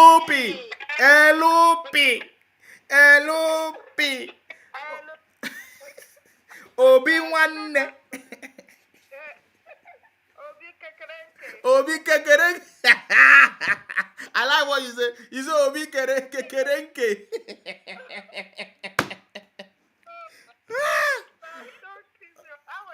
I'm very good. Thank you very much. You see, these people, the Igbo, they don't know how to play politics. They know nothing about politics. Let me remind you of what happened. You know, during American presidential election. Yes. You know, it was between Joe Biden and Trump. Yes. You know, the Igbos, they were supporting Trump because they say he's a Christian. They were supporting who? They were supporting Trump. Okay. You know, they were. Yes. Yeah, they were supposed to see the way they were really campaigning for Trump. Donald Trump. In America, them at home back in Nigeria. You are supporting somebody way back in America that does not even recognize, that doesn't even know you exist. God, you know, the Igbos, they are backward somehow. I'm sorry to say. The way some of them are educated, but they are just, the education they have is, I don't know, they don't use it for anything visionary. Because I don't know, how can you be playing politics of ethnicity and pride in a diverse distinct place like Nigeria? How can you be doing it? And you know you are going to fail. The tribe, the person playing that ethnicity and ethnicity is a minority person. Look at the people that has the majority population, that's the northerners. You want to play politics with them because of Christianity, and you know that you're going to fail. My God, they need to learn. I hope they will go back to the drawing table and learn how to play. Let them learn from Baba Sinubu, their master, the master of the game. Because I don't know how they want to survive in Nigeria the way they are doing, behaving. Their behavior is just, I don't know. It's nothing to write home about. All they do is as if, you know, they want to take over everything. They don't care about anybody. They fight for themselves. They just for themselves alone. Imagine Tinubu did not get 1% vote in the southeast. In the southeast. Anybody that wanted to vote APC, they will deny them. They will say no. They were actually printing the old women. Oh yeah, put it on label, put it on label. And they were filming them. They don't care. Why would they be playing politics like that? When are they going to ever learn? When are they going to ever learn? Nigeria, you can't play politics in Nigeria like that. They'll just be watching you. You will never attain whatever position you are vying for. He will still cry. He will still come to the national television and cry because he's going to be defeated in court. All the petition is going to be trashed, and they're going to. You just write. They have already trashed it. Already trashed it. Just try to make it that it's going to come back from the DC with shame. And you see all those people, all of them, they will turn against him very soon. They will turn again because they know they are not going to gain anything. They start singing praises of Tinubu very soon. Now they are calling him old man with sense, old man that can transform the whole of Nigeria, old man that transformed the whole of Lagos State, and that you were able to survive there, that you left your state that you couldn't live in to come and do your business, to come and educate your children, to come and benefit from the health system. You're calling him old man. You are calling him the drug baron.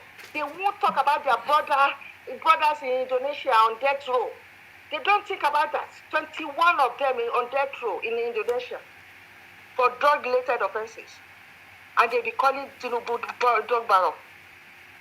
These people, I don't know. They don't think at all. They don't think. Let them continue with their politics of hate. And I will see how it's going to take them, how they are going to rule Nigeria. Thank you, my brother. Just carry on with it. But by the way, we want Akpabio. I've always said it. Godfrey Akpabio is God. Is it God's will?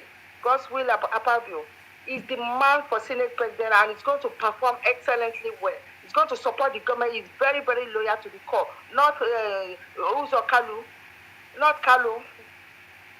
All right. Thank you very much. Thank you. We don't even need the East in anything. They did not support the city boy. So what are you talking about?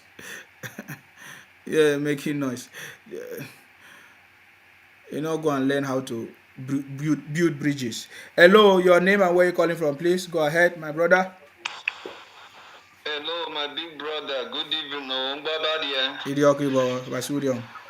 Move. I beg my use my language to greet you. Na Chinedu when no fit speak Yoruba, we contest for governor. I make me Yoruba people disown am. You don't turn Chinedu. Now I make my start with my own dialect. Alright, anyway, let's go straight to the point so that I can give room to other callers who are waiting to call. Anyway, there is about the president. Is it the Senate president? this is my view. This is my view, and it's my own opinion concerning this Senate president. APC has fought a good fight, and they have won. Okay, let's look at this way. Across the 6 political zone in Nigeria, the north, the east, the south, and the west. I think one of the states that the zone that give the APC the lowest vote in this just concluded 2023 presidential election is the east. The east gave APC less than 2% vote. If you are in position of the APC, between the person or among the people that gave you, this one gave you 60, this one gave you 40, 30, and this one give you 2%. Which of this geopolitical zone will you rather support to become the Senate president? The fact is, the more we say this thing, it seems like our Igbo's brothers and sisters, they don't want to learn. They do not want to learn. This is my opinion. If I am in the position, I will not give it to an Igbo person, to the east. The reason why I supported Akpabio is based on his humility, his respect for Siwaju and to his party. Because before you become anything in this Nigeria, so far the elective post is concerned, your loyalty is first to your party and to the country, because it is the party that will help you to serve the country. So the Igbo people, they have played a very bad politics which is hurting them. They have to be here until they are ready to learn. They have to learn it a very hard way. So back to what I was saying, the reason why I was supporting Akpabi is because of his loyalty to his party and because of his political track record. To be sincere, Akpabio stepped down for Tinubu. He forfeit his own right, the same way Tinubu forfeited his own right for the person of Osinbajo to become the vice president of Nigeria. Osinbajo is a Christian and he's a pastor. Tinubu is a Muslim. But I can beat my chest to tell you that no Christian would have been able to do that kind of thing to Osinbajo. Even some pastor would not have done that for him. So I personally am supporting Akpabio. Number one, he's qualified here in the party, and in terms of political track record, Akpabio has done extremely well. That both the blind, even the blind can see, even the deaf can hear what Akpabio has done. So that is my own little contribution. I think I should give room for other callers who are waiting. Thank you very much, my brother, for calling. I appreciate you. Thank you very much. All right. Stay God bless blessed. you, sir. All right. Bye-bye. Okay, that is a wonderful conversation. I want to tell you that the people that you are talking don't care. They want to cause problem in the country. They say they don't believe in Nigeria, and Nigeria is a zoo. Are you getting me now? But just for me to, in the spirit of just adding everything together, I want to give you the summary of of the APC response to the Obi's petition, the summary of everything, what the response was. All of them keep saying, oh, why is Baba Tinubu not responding to the petition? Some of them don't know how to read until their comedians bring it on board. But for some of them that are watching, let me go and read it. The city boy have already replied, responded to the Obi's petition. Are you getting me? 293 pages. Go and read it. But we want to give you a summary of it. The summary of what he's talking about of the response to the Obi's petition is: number one, Obi in the first place is not qualified to contest for president because of the following reason. Number one, Obi was not even qualified. Number one, Peter Obi was successfully cleared to contest for PDP presidential primary and also received his certificate of clearance on 30th of April 2022. Are you getting me now? So we have the certificate of Obi being cleared, to contest in a PDP primaries election. So Obi is not even qualified in the first place. We have already been saying this from the beginning, but we have not started talking about it deeply until when the case will start. Anyways, if at all there will be any case. But I just want to highlight it. We have already been saying it that Obi is not even qualified in the first place because it was not even up to 30 days after Obi resigned from PDP. And Obi has already been cleared to contest in PDP primaries. Are you getting me? Primary whatever election. Okay, he received the certificate. We have the certificate. It's everywhere on social media now. Number two, Obi withdrew from PDP primaries on May 12, 2022, less than a week before Labour Party's presidential election, which means he's not even qualified. According to Section 77 of the Electoral Act 2022, as amended, each party is required to maintain a membership register in hard and soft copy and to make the such register available to the commission not less than 30 days before the date fixed for the primaries, congresses, and conventions. We have already been making this conversation long time ago. In fact, the petition is long. That's why it's 293 pages. The response to Obi's is 293 pages. I want LOP. What is their name? LOP or Labour Party. Go and read the response so that you have. We told you that 4 months presidential ambition is too small. It's an insult to compare 4 months presidential ambition of Obi to 30 years. Do you know what it means? 30 years of preparation. And in case if you don't know, Baba Tinubu, the president-elect, His Excellency Asiwaju Bola Ahmed Tinubu, is the only true politician that has been prepared, to be the president of the country. Every other people, they were not prepared. Obasanjo was not prepared. He was given this position as a compensation immediately from the military. The same thing with Jonathan. Jonathan was not prepared. The same thing with Yaradua. All these people don't have knowledge and experience in running government. They don't have it. There's difference between governance and running a government. Are you getting me now? None of these people, they are not prepared. They don't have the knowledge and experience like the city boy. This is the first time in history that a true politician has been elected into office, presidential office. So let us get ready for what is happening, what is going to happen. Prosperity has come, renewed hope has come, the city boy is here, Jagaban is coming. Are you getting me now? So now, if you have been listening to one of the members of the Labour Party saying that the party have been accused of forgery, thievery, and criminality, Labour Party, LOP, this LOP that you have been seeing, that the Igbos have been pushing through their comedy and IPOP, you see that they are the people that have committed the highest atrocity. And for me, I feel that there must be punishment too. If the Southeast is allowed to come into a Senate, they will, in fact, this will be a platform for them to continue their criminality. Are you getting me now? Through IPOP. That is why they want to take us, they have been taking us for granted for so many years. That is why some group of idiots from the Southeast have the temerity to come and tell us that, they should give them Senate presidency. When they have never supported anything, they have been abusing the government, they have not even added value to the country. This Southeast must be given a proper treatment for them to understand that they have been causing nuisance into the country.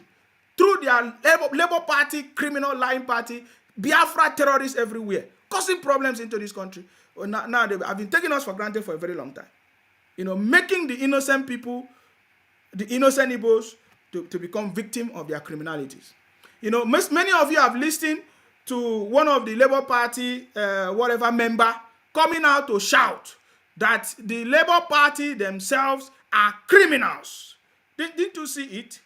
I've been shouting that Labour Party is criminal. They are terrorists. You think that I was joking? I gave you a very good example of it. Some of you did not. Maybe you have forgotten. I'm going to play it for you again.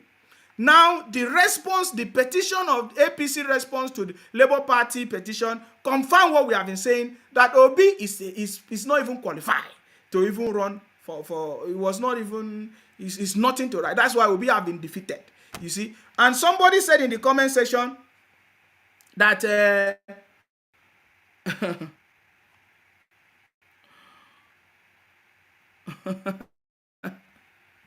these are criminals. You understand me? That is why they have been running propaganda everywhere, talking all kinds of rubbish. Are you getting me now? Eh? They have been running propaganda, talking all kinds of rubbish. Somebody in the comment section said that Obi was the one that purposely, intentionally released the audio between Bishop Oyedepo and Obi to cause destabilization. There is no destabilization in the West. What we are talking about is the same thing. Obi run the focus, the message. The Obi ran a religious and ethnicity politics campaign. That is our message. I get it now. So it's not causing any confusion, anything. And then one of the members of their party, what is it, a chairman or whatever, coming out to tell us that the Labour Party is a thievery party, which is a criminal, terrorist party, that Obi was parading himself. He said, you want to come and change the country. You want to come and change the country. But he cannot even follow the right process. He cannot even follow the right process to emerge as a candidate. You know, if you have not listened to it, listen to the confirmation. He said that they forged everything, including the names of the candidate. That is what we are telling you about what is going on there. And it has been exposed. Pay attention to this. Our party leadership was involved in forgery of Court of Appeal judgment to INEC. That is going to be a discussion for another. They are hearing me now. If they don't know, a petition already has been forwarded with facts. I am not going to be part of that criminal infraction. You're accusing your party of forgery. It's not accusing. It is what they did. It's an accusation. Yeah, it's an allegation. Yeah, it's an allegation that I've written to the police. They will come so that I don't want Nigeria to see police had been, maybe or it's APC or PDP that sent them. No, it was what our people did. Just because they wanted some candidate to run for election, they manipulated. They presented false information to the Court of Appeal and INEC just because they want some candidate to win. And I told them no, because criminal infraction. Did you hear that? I told you that Labour Party is lying party. Labour Party is a terrorist organization. Extension of IPOP terrorist. You know, sir, it is it is the same people that are, I told you, this is the party member opening up his mouth to tell you that our party ran a criminal syndicate of introducing people, bringing names of people to contest an election, that manipulating names of people. Are you getting me now? So there is not, if we want to listen to what they are saying by themselves, they are the ones saying it by themselves. So are you getting me now? Hey, LOP, oh, you will be the president of Nigeria.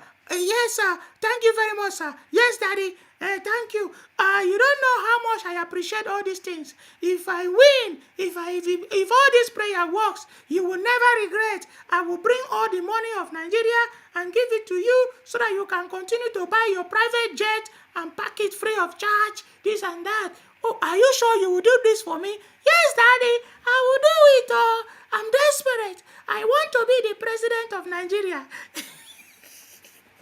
Because you see, this presidency is a religious war.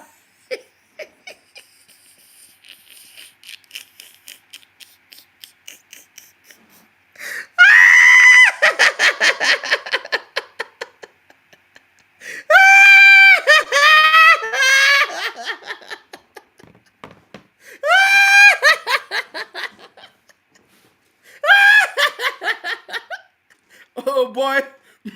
4 months presidential ambition, my brother, it will expose you. Only 4 months presidential ambition. You want to scatter the whole country.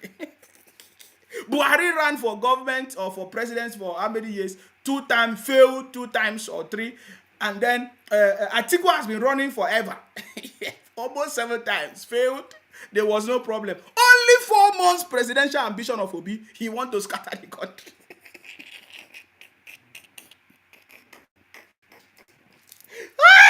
That shows how incompetent you are. Anyways, Obi, you have helped us to seal or to confirm everything we have been saying.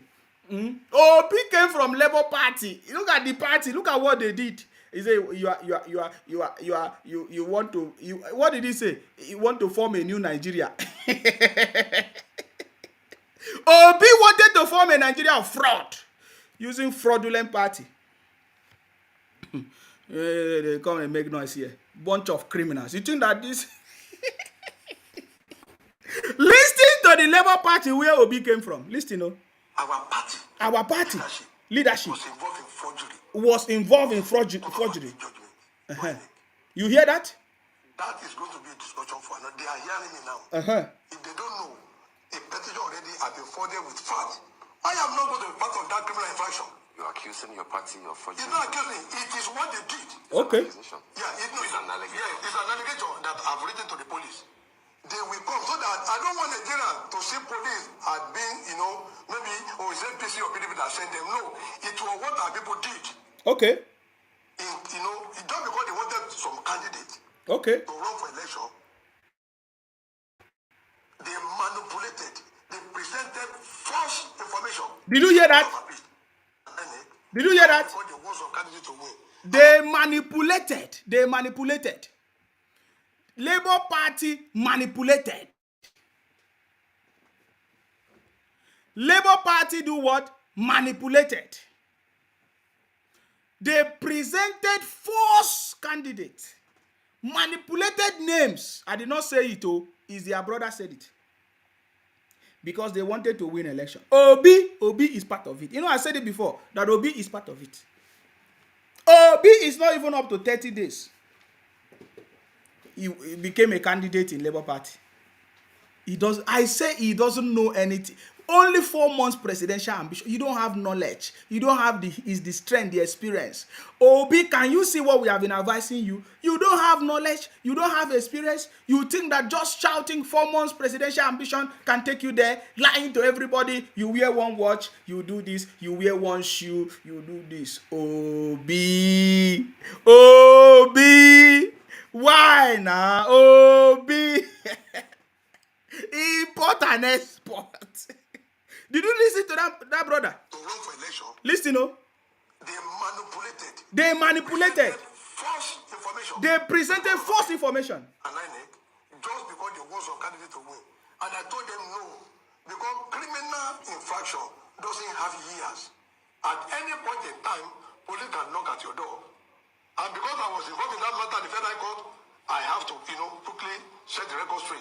I don't want tomorrow somebody will come and meet me that, you are an accessory to this. Don't come and tell us that you don't know. But I am saying it here that this is why they want to set up this committee. I have my fact figure, I will present it to them.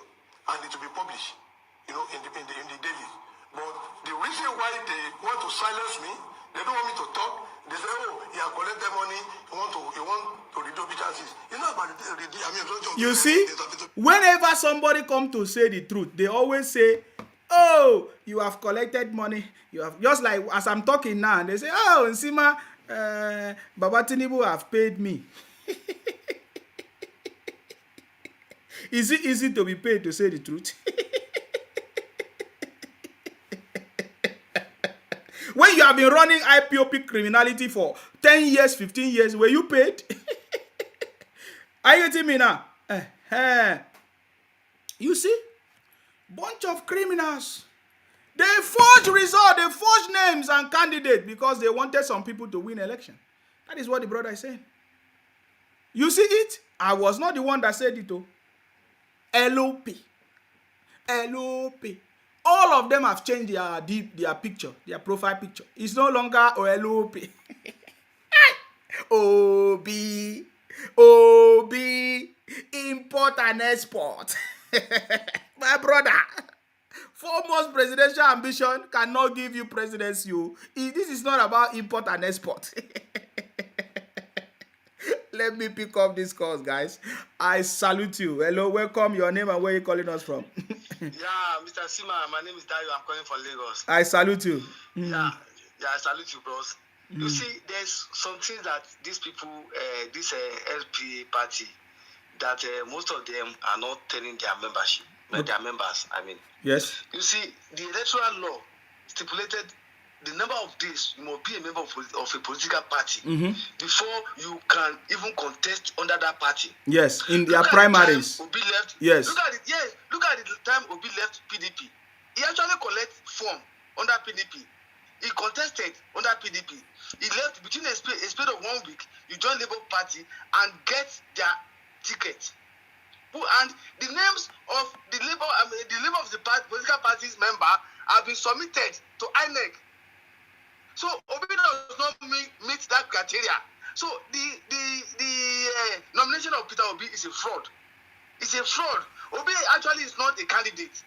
But you see, they did not see all these things coming.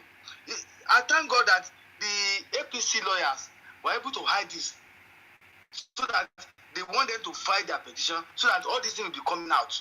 And it's now coming out gradually. It was not even hidden. They did not even hide it. Everything was exposed. Just that they don't know how to read. They don't know how to read. Yes. Most of those who have knowledge, who have brain among these obedience, knows that what they are just is an effort in futility. What they are doing is they are just wasting their time. Because all their petition is nothing to write. It's just a trash of tissue paper. Because it does not have any weight at all. There's no weight in it. So who does that? Even Obi, I don't know who gave you that kind of advice. No. Let me tell you where Obi got his advice from. You have forgotten. Listen. I did in Anambra State. The best advice I got in Anambra State to stop crime in a place called Opiweka was I got the advice from a madman. Obi told us that he got the advice from a madman, and you are saying you don't know where Obi got advice from.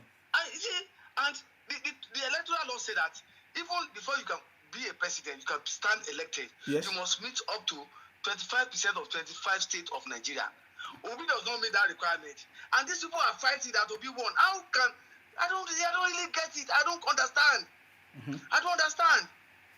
You didn't the northeast, northwest, north central. You did not meet all those. How in the southwest you didn't meet those criteria. Why are you saying you won the election? You just want to set the country on fire. And thank God they are telling that way. It is where you have your madness supporter in southeast. You can call them for installation. If you call them for installation in any region, we are good. In our own southwest, we are ready for them. They will live to regret it if they try any nonsense. Because we have seen that majority of those members of Labour Party, they are IPOB criminals. And we have medicine for them. They should start. They will see. They will meet us face to face. We are ready for them. We don't pray that there's a problem in the country. But if they think they have monopoly of violence, we have multiple of that violence. And we are going to show it to them. Because we are able to know them. Even the hatred they have for us, we know. It's because we are just liberal in our nature. That our liberal does not make us to be a foolish people in Southwest. They should understand that we are not foolish. We know them in and out. But the only privilege and advantage they have is because of Nigeria. If assuming we are a regional government, I don't think they'll be happy to live in our Southwest. Because we will have the power to show them. But this Federal Republic of Nigeria has per law that every citizen has the right to live in anywhere they like. But these people does not even follow that law. Because you cannot go to their region and live peacefully. They will smooth you, and they will make sure they will create a kind of fear in you that you're not even able to live in their region. But they come to that region, they are free, everybody accommodate them. Still, they are still intimidating their host people. We will never take this thing again. Our eyes are open. If they say Yoruba are tribal, we are not tribalism and we are not bigotry. But they are the real. You see, when they commit an offense, these people are the people, the main culprits. And they are the first to accuse you. And they are the first to play victim card. You see how evil these people are? And we are ready for them. Thank you, Mr. Isima. Thank you very much. I salute you. Thank you for your contribution. Okay.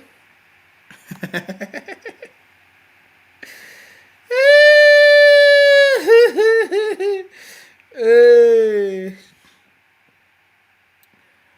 Oh my God. Oh my God. That is why. Hello, your name and where you calling from, please? Hello, this is Nick from UK. How are you, my brother? I'm very good. Please, go ahead. Obi Owani failure is written all over that guy. You know when somebody is so desperate of power, Yes. you can't get it. You cannot get it because everything is generation, their plan and everything. Their plan of evil are lies, deceit and lies written on the face of that guy.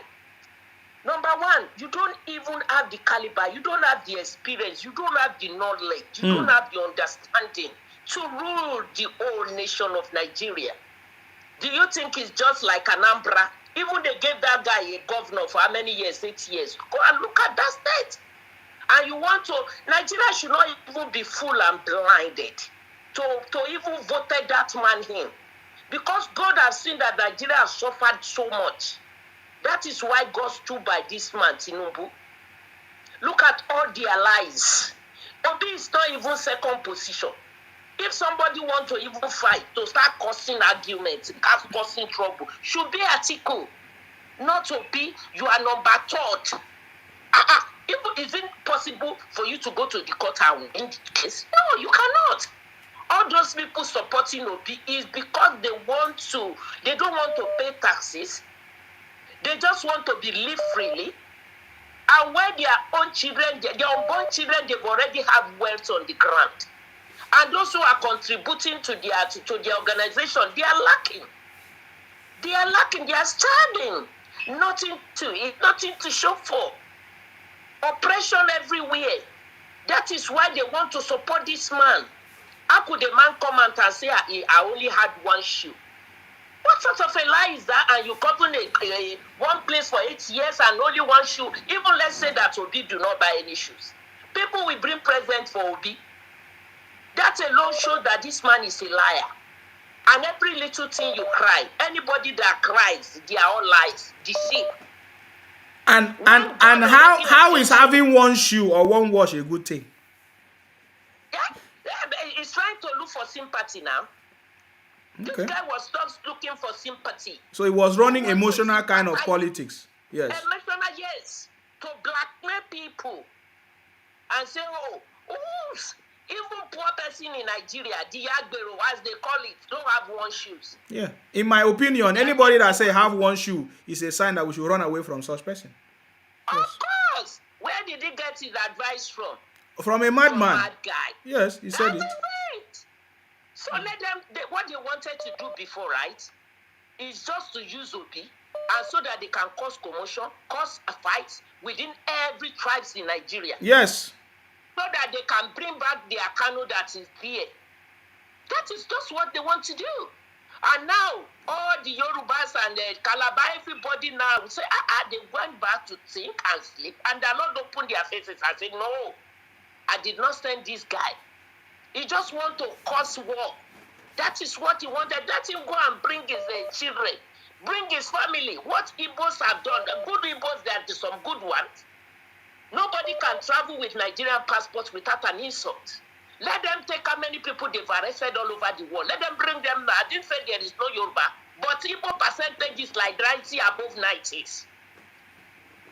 Right? So is that the type of person we want to let to come and govern Nigeria? Why can't people just stay with truth? I know that they like to assault people. Look at them on your cyberspace now. You cannot watch that program. It's not there for you. Just get away. We don't need your comments. Get away. Let them wait until that 29. Me, I'm in Nigeria already. Let them wait. Let them come to Lagos. Let them go to Ibadan. Let them come and cause trouble. They will see wayo. They will see where we see fire. What they call fire. We will throw them inside fire. They can cause that their trouble in their Anambra, whatever they are there. Let them try it in Lagos. Let them try it in Ogun State. Let them try it in Ibadan. Let them try it in Calabar River. They will see what will happen to them. Everybody's eyes now is not opened. All those passports, all those pastors must be taxed. You earn more than a certain amount, tax them. Let them use that name, that money, to develop schools, universities, hospitals, and let people have a good health services. That is what our new president will have to look onto. These people are making money. They are making money. And why they don't want to pay taxes? They want to cut corners. They are all charitable organizations. In this country, go to Church of England. They feel you don't have money. They will provide food for you. You will come every day and take food to eat. They will give uniform. They will give free uniform to your children. They will buy the. I am a Church of England members. I know what is going on. We don't contribute to no more than £1, £2. They don't look at what you are contributing in the churches because the government gave them some certain amount of money. You people are making money, you don't pay taxes. All your kids are living in a very good accommodation while all your members are suffering. They won't start all these churches. They must start is why did Jesus roll the table down? Let them give us the reason. Because the churches are not doing what God wanted them to do. That is why he turned them, he said their lives turned upside down. Now our new president must tax the churches. We need them to be taxed so that money can be used for the poor people. Put employment out. Obi is already dead anyway. Even if he come back, nobody will ever voted for that guy again. He's a liar. He should go to hell. Let all the Igbo. I'm inviting them to come to Lagos. So I will be there on the 20th. Come to Lagos, please. We want to see you there. We will show you Pepe. Thank you, my brother. Carry go. Thank you. God bless you for your job, yeah? Amen. We appreciate you. Thank you very much. Thank you. I appreciate you. Bye-bye. Hello, your name and where are you calling us from, please? Go ahead. My name is Joe Odibo. I am calling from Ireland. Please go ahead. What's your contribution, please? I want to speak about this issue of Peter Obi. The reality is that at the beginning, I was one of those who even professed that Nigeria needs an Igbo person as president. And I was also one of those who started to propagate Obi. But as I started to watch his speeches, every moment, everything, I realized that no. With my own personal intelligence, I realized that no, this man is a deceitful liar. This man is playing on the emotions of Nigeria. Yes. This man is just at the right place at the right time, and he's using it by picking every of his word, even in the past and in the present. That is why he can always come up and say, I did this, I did that. How will somebody who is doing good remember every good that he has done? That's why I realized, no, Nigeria don't need somebody like this. This man is fascist. This man is a man who plays on sentiments. This is the type of man who can divide your family with words because he knows exactly what he's doing. And this is not the type of man that Nigeria needs. That is why I came out openly and became his nightmare on the social media. And when I watch every of your program, that is why I follow it day and night. That is why I'm always here with you watching because I love it. Thank you. Please, I want you to continue because when you were doing this program, only one thing came to my mind. If only somebody like you can be made by Asiwaju, the Minister of Information in his incoming regime. Thank you. Thank you very much. I appreciate you. Thank you very much. Thank you. Okay, that was a wonderful contribution. Hello, your name and where are you calling us from, please? So my name is Sino from Bessa. I salute you. Please go ahead. What's your contribution? Like seriously, Shima, I was, I really don't understand what's the problem with this Labour Party or it obedience whatsoever they call the name. Seriously, sometimes I really ashamed of Peter Obi. Seriously, I don't know this Obi. I don't even know what kind of politics he has played. I don't even know who teach him that kind of politics. I don't know that maybe you know. But we know.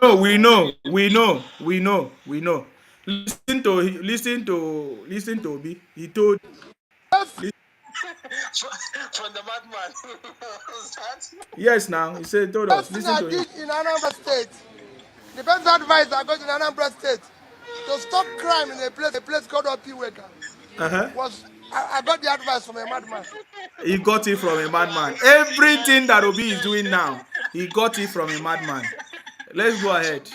Yes. Please let him go and take another advice from the madman, because this one has already failed. I think so. Like seriously, okay. Let's talk about policies. I don't know why this Labour Party or obedient thinking that they win election. Do you think is that easy for PDP to leave to not take this matter to the highest of what this obedient have been doing? They have been disturbing everywhere in the social media, Facebook, everywhere they have been disturbing people. I don't know why. Are they thinking that they win this election and are they thinking that PDP, in fact, before Peter Obi started politics, Atiku was in politics for how many years? Do you think it's that for easy for him that Atiku to leave this matter go along like this? Atiku know what he's doing. She know what his politics. That's why I don't see. I don't know how can someone from the position of 3, not a close up position 2, making noise in position 3 that making noise everywhere in the country. Because that makes sense. I don't know how that makes sense to them. I don't know. The person who has a position of 2, she's not supposed to be coming and complain everywhere. But I don't know why. They are the one be making noise everywhere. I'm telling you, I don't know 1, 2 Labour Party. And one thing is that I don't watch some of these blogs. They will say that maybe it's about. I'm not talking about everything, but most of these comment and social media, if you check out, they are all what Igbos. I don't know why. They are the one making noise everywhere in the country. And if you see them on the social media, we don't want one Nigeria. This is, in fact, what I was hearing, they are more saying that this is not a country, it's a zoo. And it's a zoo, and you want your son to be president of this country. And how can that possible, please? How can that going to work? You call my country a zoo, and you wanted a son to be my son to be the president of our country. How that can to be work? Please, Nsima, how? In which way? I don't think this is going to work. I don't think this is not going to work. You call my country a zoo and you want your son to be president. In which category? In which category? They are making noise everywhere in the social media. I don't know. Are they the only people in Nigeria? I don't even know. Out of almost 200 million people in Nigeria, almost about 370 tribes, one only tribe making noise in the whole of our country that they are saying that they win the election. In which way now? How comes? How? Please, let Peter Obi, please, let him go and get another advice from the madman. Tell him that, madman, this advice you give me is no work. I beg, give me another one. I think that is the best option, because I don't think you can go to meet certain people ask and take advice from them. I don't think so, because all those ones that give you Obi advice, hey, that madman, nine first come out, but the other ones, their name they will come soon come out. So I'm telling you, the name they won't come out. We won't know their name. Who will be taking advice? In fact, we already know them now. Obasanjo is a man of them. He was taking advice from Obasanjo. I don't know that Obasanjo was a madman too. I don't know. But I'm telling you, most of advice will be taking is from Obasanjo. Take it and believe it. That's the truth. I beg, bye-bye. I'm telling you, Sima. All right, thank you so much. Thank you very much, guys. Thank you very much. Guys, if you're having problem watching me on YouTube, on Facebook, you can watch me on YouTube. I think YouTube is better because I can see that the Facebook is fluctuating. Is hanging. They have been attacking the Facebook program, I think, since today. If you're having problem on Facebook, you can watch me on YouTube. Okay, just search for my name. Hello, your name and where you calling us from, please. Go ahead. Yes, my name is Kenny. I'm calling from Japan. Can you reduce your volume? You are listening from. Go ahead. Yes. Okay, sir. Thank you so much. Go ahead. So they wanted to ridicule our candidate and our principal, Asiwaju Ahmed Bola Tinubu. Yes. With all this propaganda they have been making from one fake prophet to another fake prophet. because this is a clear act of sabotage. They started all this damage control with one fake prophecy. The man said, no, they need an interim government. Interim government to do what? To come and do what? To come and interim who? When we already have a winner. I don't know who is advising this Obi with these hungry lawyers in Nigeria. Why are you people keep asking that question? Obi to advice from a madman. Please go ahead. Thank you so much. You know, that is why he thinks with all of this, he's going to. Who is deceiving him that he can win? When the democracy of Nigeria was bought by the blood of M.K. Abiola and other patriots in Nigeria, and you say you are calling for an interim government to come and do what? When we are here, we have our candidate and our principal who has won this election and who is going to develop this nation. You know, it is always said that the democracy of Nigeria is the democracy of Africa. That's how some people were coming with some conspiracy theory that, oh, they want to Islamize Nigeria. If they want to Islamize Nigeria, the Muslim ticket is an act to Islamize Nigeria. People will say all manner of things, and this is how the fake prophet keep rising. The other day was yes daddy, like a teenage girl that don't know what she's doing. And now Igbos are now writing letter, which they learn from Obasanjo, their mentor. The most corrupt politician in Nigeria. Everybody knows him. Yes, daddy. Yes, daddy. Yes, daddy. Who is taking Obasanjo serious? When people knew that Obasanjo is a corrupt man and is a thief, the European Union stopped taking him serious. Then he came to AU and established his voice in AU. Everybody knows him. He's a very corrupt man. So nobody's taking him serious. Brother, I want to thank you. Please carry on this good work. Let's keep promoting the city boy. Yes, city boy is coming. May 29, they keep talking. We are waiting for whosoever prophet. After this, we need to create a committee that we are going to regulate all these yes daddy people, all this yes daddy nonsense. We have to make sure our president regulate this thing, because the wave is too much. All this cacophony of noises, they are making people think they are hearing from God. They are not hearing from anybody. Now we saw yes daddy. It shows that Obi and Oyedepo, they conspire in the night and they come in the morning and say yes daddy in the church, and people think Oyedepo was hearing from God. You see how the thing is? Yes. It was so clear. It was so clear. He was trying to make damage control so that people think the Holy Spirit speak to him. But it was yes daddy issue. We have it. It's clear. So, brother, will continue this good work. Thank you. Thank you very much for your contribution. We appreciate you. Thank you very much. Yes, daddy. Obasanjo started writing letters and they follow him and copy. Please go ahead. Your name and where you're calling us from. Hello, my brother. I salute you. Go ahead. Hello? Yes, go ahead. Yeah, it's Princess. You know who is speaking. Princess, Princess, go ahead. Yes, Yes. How are you? Yes. Very good. You know, I'm so happy that we win. Yes. Because these people, they are something else. They are criminals. They are a bunch of criminals. They are criminal. One of them at my working place was telling me that Baba Sunubu, I just want to change that is with that. I said, whoever said this man did that, the person will die. Since about last week, he didn't talk to me. He said, I said, he's going to die. I said, yes, because you said our president is going to die by fire, by force. I said, you will die before that man. The man will lose 8 years and still live long. Why I say, they are so evil. Evil people. And I told you, those Igbo people, they're going to leave Lagos by force, by fire. I don't know that they have about 6 seaports in Nigeria. I saw it when one guy was talking about it. And they were lying that they don't have anything in their place. They are closed, they don't have anything, they don't do anything for them.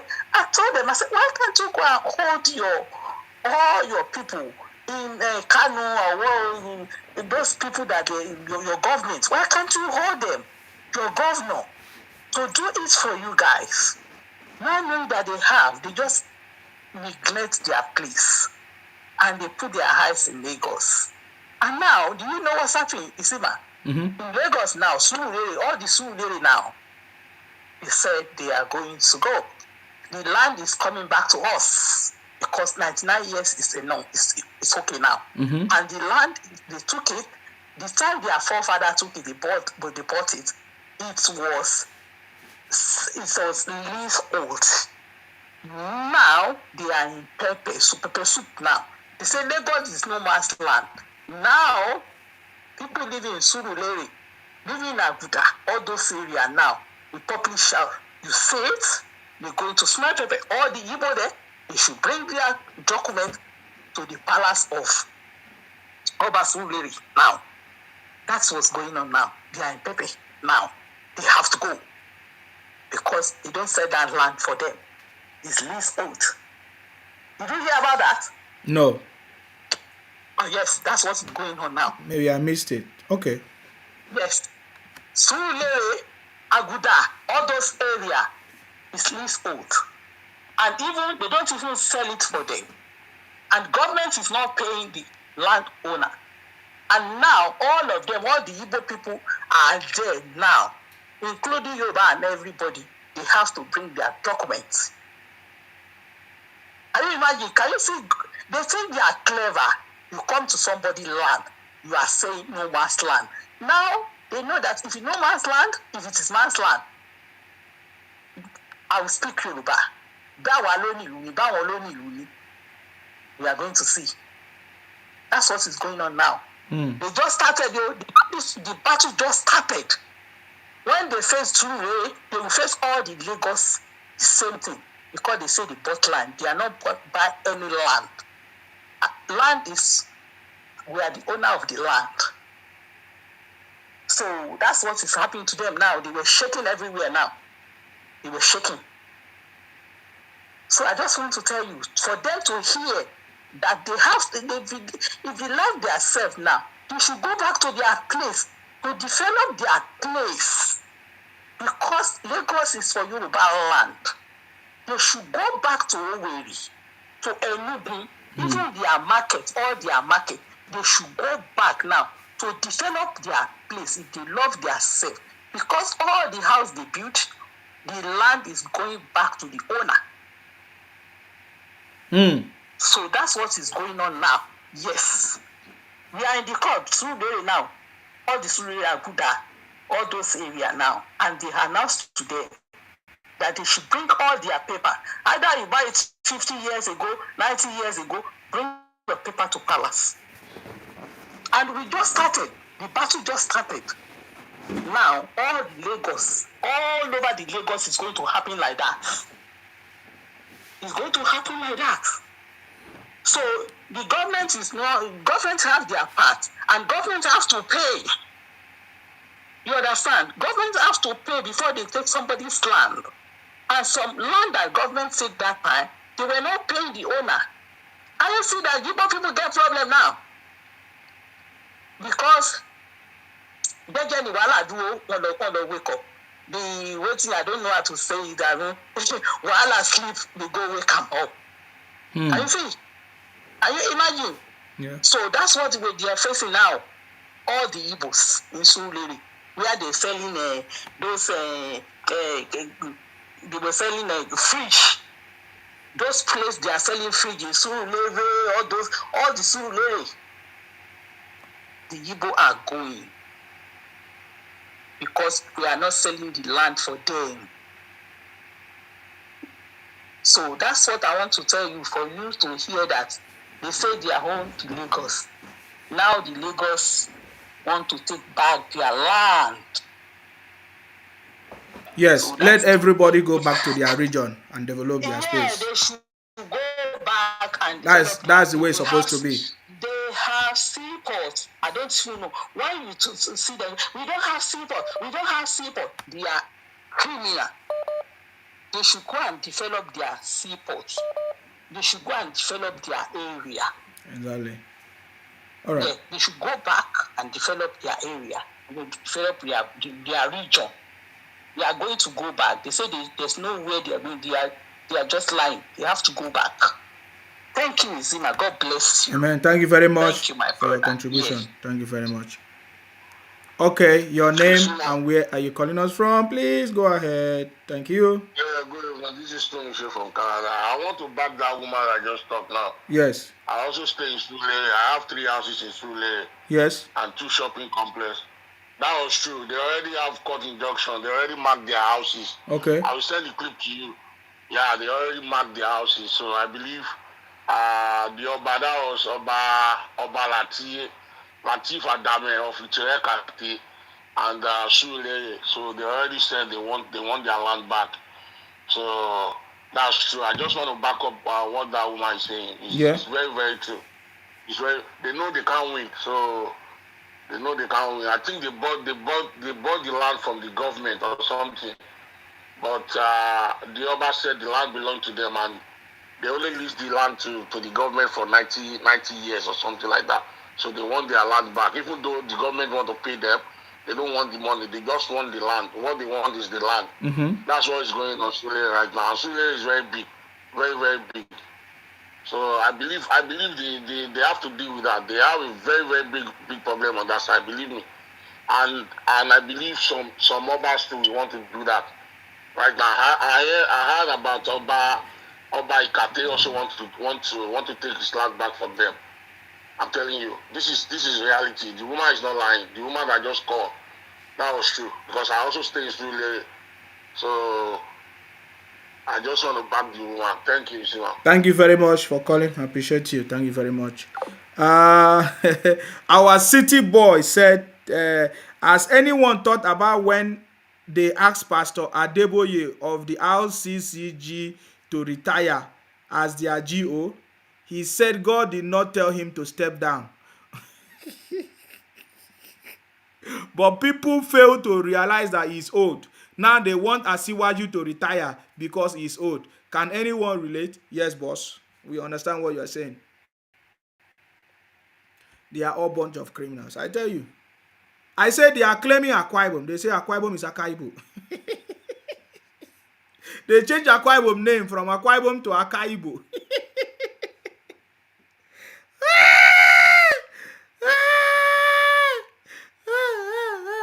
They changed Ibibio to Ibonta. They changed Sima name to Isioma. Now, I want you to play you something, guys, because it's almost time. Listen to one of their pastors, what the pastor said.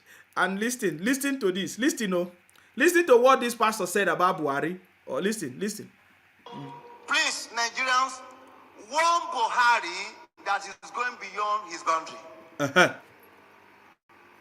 That the law said his tenure is once, not twice. If not, he will not see the election. No. Tell him.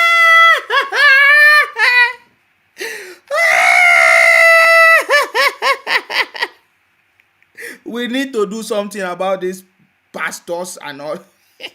Fake pastors. This is another yes, daddy. Yes, daddy. Yes, daddy. Did you hear that? He said they should go and tell Buhari that he should do only one term. Buhari has finished second term. Oh. Let me start from the beginning. Guys, these people are a bunch of criminals. I told you, this is an Igbo pastor, Omo Igbo.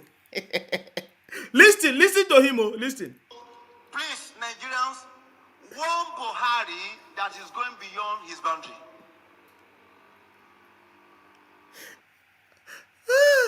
Okay, I think someone is calling me now. I don't know, make me laugh, scatter. Hello? Hello, Islima. It's Princess again. I call back. Okay. You know, these people, they are going to smell pepper. Even the tears are everywhere. They're going to go. Okay. Because it belongs to us. Oh, God. Yes. They're going to go. We're going to take our land back. They should better go and build in their place now. They just started. They never see anything. Even their markets, all their markets, is leasehold. Yes. They have to go back. Let them go and develop the southeast. so that all this problem will stop. That's why I told you now. Brother Lassie, Adame, that is the king of Surulere. He's telling them now that we don't want money. We want our land. Even from the government, no money. We want our land. Isn't it? So let them come and fight. Let them do what, if they like now, they should pack their things small and go and develop their place. Because by the time 2-3 years now, they will vanish from Lagos. We need our land back. Okay. They just started, so even the Etiosa, they are still coming. They should go and think now, no matter where they go. Governments, we take our thing back from the government, 99 years, some of the land, and some of them are leased. And even another family we said, we plenty family.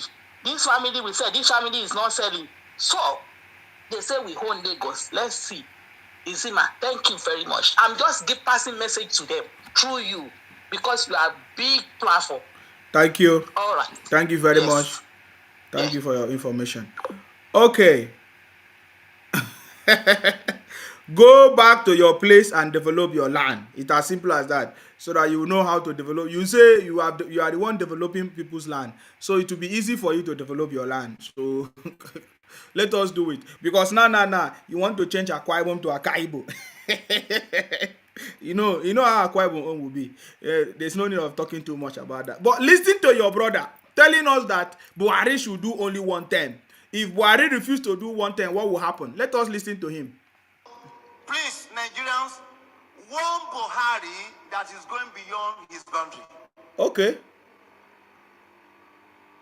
That the Lord said his tenure is once. It's always the Lord. Twice. They have used this Lord. He will not see the election. No. Did you hear that? They say if Buhari did not do only 1 term, if not, he will not see the election. My brothers, Buhari has finished. Buhari has finished 2nd term. This is what we are saying, that the danger of pastors, fake pastors and churches in Nigeria, what they have used to cause confusion in the country. Can you think of people that believe this thing? The same way people believe that Obi will become the president of the country with lies and propaganda, with what do you call it? Without qualification to even run as a primary or presidential primaries at all. Are you getting me now? So you see, so did you listen to this pastor? Well, today is not pastor, but I just wanted to bring this one for your attention. Pay attention to these things so that you'll be wise, because this administration of the city boy, you don't understand. Nigeria is no longer the Nigeria that you know. May 29, everything changed. Renewed hope is back. Prosperity is back. Everything goes back to how we used to work before. I'm telling you. So pay attention to this. Please, Nigerians, one Buhari that is going beyond his boundary. Okay. That the Lord said his tenure is once. Okay. Not twice. If not, he will not see the election. No. Okay. Tell him, if you know him and you know how to email the presidency of Nigeria, please write him a text. If he made a mistake to campaign for election, before they vote, he will die. Abeg, my question is, did Buhari die? Did Buhari die?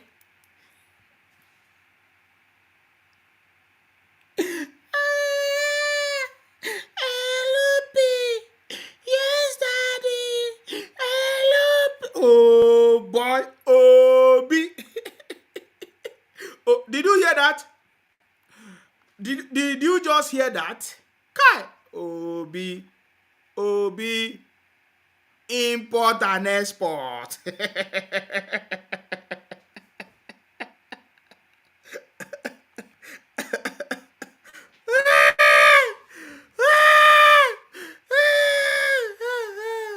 Hello, your name and where you calling us from, please. Go ahead. Yes, Daddy. Good evening. Yes, Daddy. Yes, Daddy. I salute you. I salute you, Mr. Nsima. Yes, Daddy. How are you, Mr. Nsima? Fine, yes, Daddy.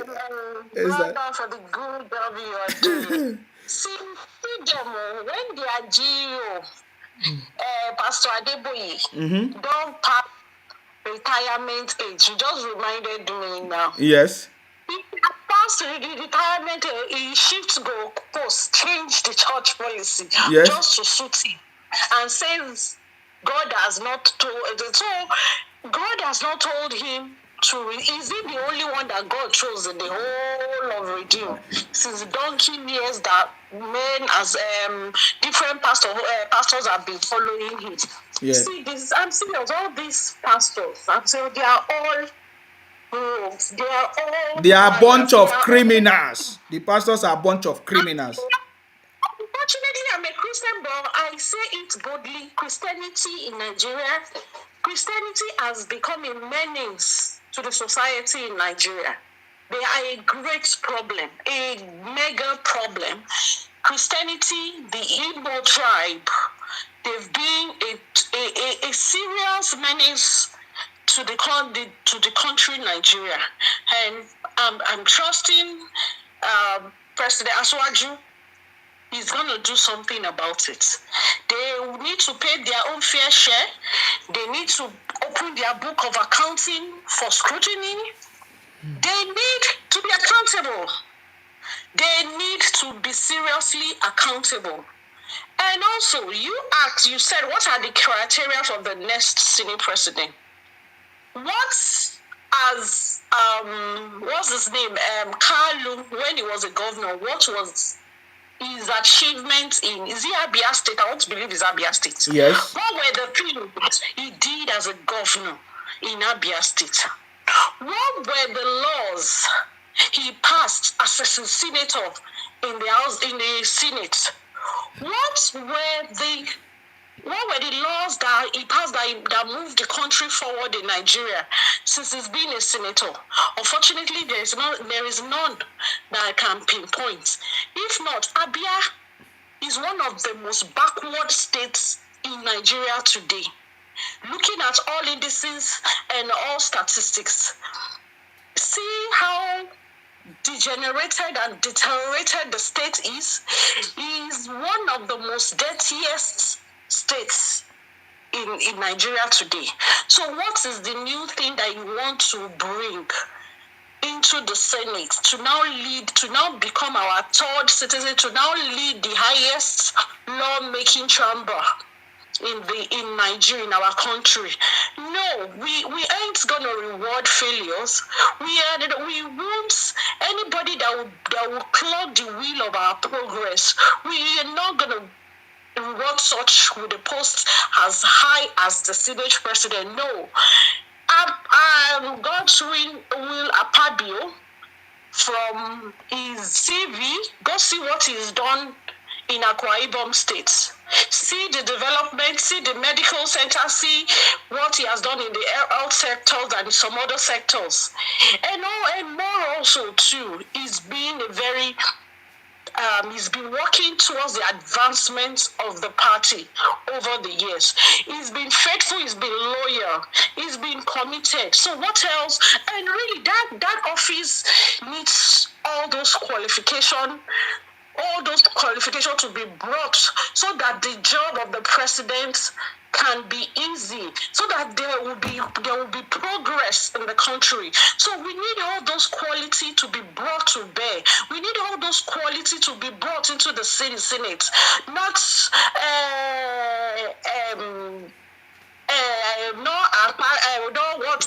Kalu that cannot even talk to his kinsmen to stop all their madness, killing people, causing menace, causing all sorts of disturbance in the country.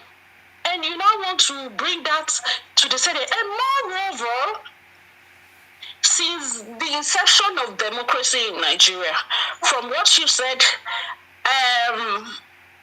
an Igbo men they've been the Senate president for at least, if not 90 or 80% of the period of the duration of democracy in Nigeria. So, and what was their contribution to democracy? What was their contribution to the development of Nigeria as a Senate president. Instead, they are just figurehead and making money, collecting money here and there from one parastatal or the other, approving contract that they would never execute and pocketing the money. They all became millionaires. So really, it's so unfortunate that I don't know what these Igbos, what they feel they are. They so much exalt themselves more than they will tell you they are the most intelligent, they are the most richest. Everybody is jealous of them. Do you know? Unfortunately, Igbos, please, I need to let you know that you need to, at some points, people need to sit down and reassess themselves.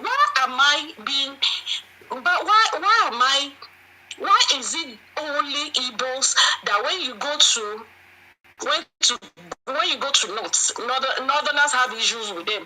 When you go to South, even South among themselves, they have issues with themselves. When you go to West, the same thing. When you go outside the shores of Nigeria, go to Ghana there, everybody is shouting, na Igbo man.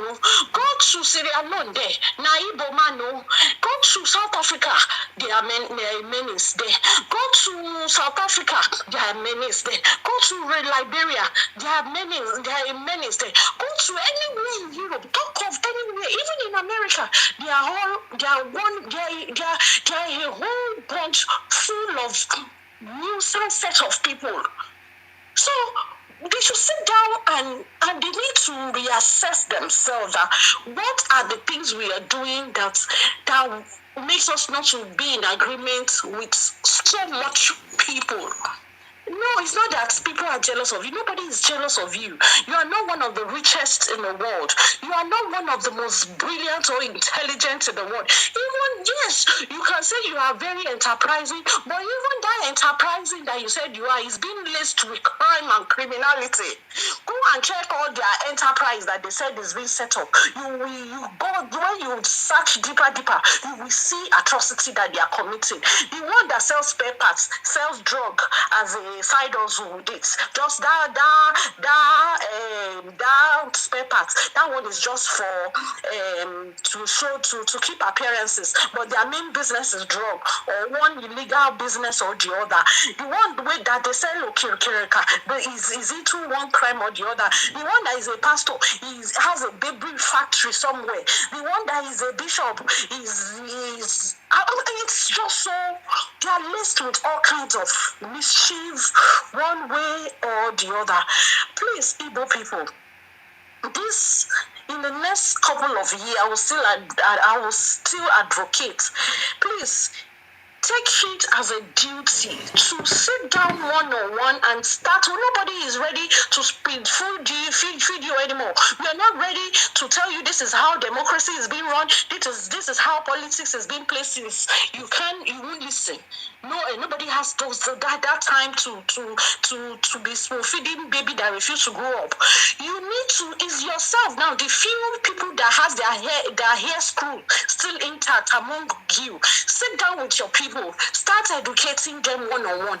See, this is how politics is being done. This is how democracy is being run. We can't continue this way and get to be the number one. Take the next 10 years.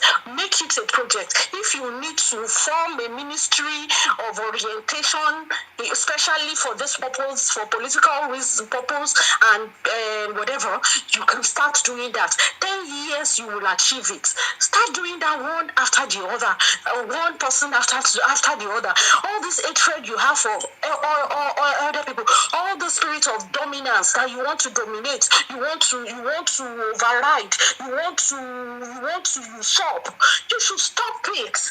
You need to drop all this attitude. This attitude will not get you anywhere. This attitude will only cause more distaste between you and other fellow human beings. Unfortunately, the whole world that you are screaming out through, the letter your chairman that is writing to Joe Biden. Joe Biden is they have their issues. For instance, they are battling with their economy. Me now that the whole world is rejecting their dollar. That one is even of more paramount importance to them than Nigeria. So you need to, if you educator, you need to start telling the people, your people, this is how it to behave, this is how to behave, and that the world is not ready. It's not gonna. They won't, because they are now, people are now even seeing who you are as a person. That you are one of the most terrible human beings in this whole world, because you gave Nigeria. You are one of the people that gave Nigeria the bad name. The population of Igbos that gave Nigeria the bad name. Wherever Nigeria has a bad name, go and check the people on death row list. Go and check most of the prison. You will see at least 60 to 70% they are Igbo men. They are our brothers, Igbo men. And they will come, they will say, are those other worlds too? Did they hate you? South Africans too. They hate you, they are jealous of you too. You go there, you go and spoil everywhere. Go to Dubai, of all places, you start doing cult war, doing crime, doing all sorts of. Please, go and train yourself. Go and train yourself. We are not ready to be babysitting you. And if you come near the wheel of progress of Nigeria, we will crush you. You are gonna be crushed. No mercy, no pity, no sentiment anywhere. So please go and relax. So, senior president is not for you. It's not for people of that character. It's not for people who are not productive, who are not innovative.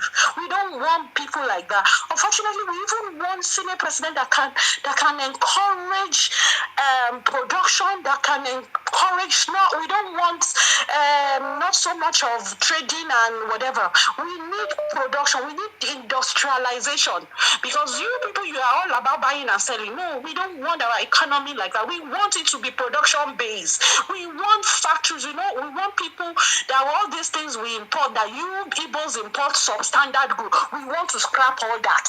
We need companies that will come and set up automobiles and parts company in Nigeria. We don't want to be importing scrap and substandard material. The drug manufacturing company to come in. We want to stop all this importation of substandard drugs that you people bring into the country. So we are tired of your menace to our society. So please saddle yourself in the next 10 years with the orientation of your brothers, your sisters, your mother, your grandmother.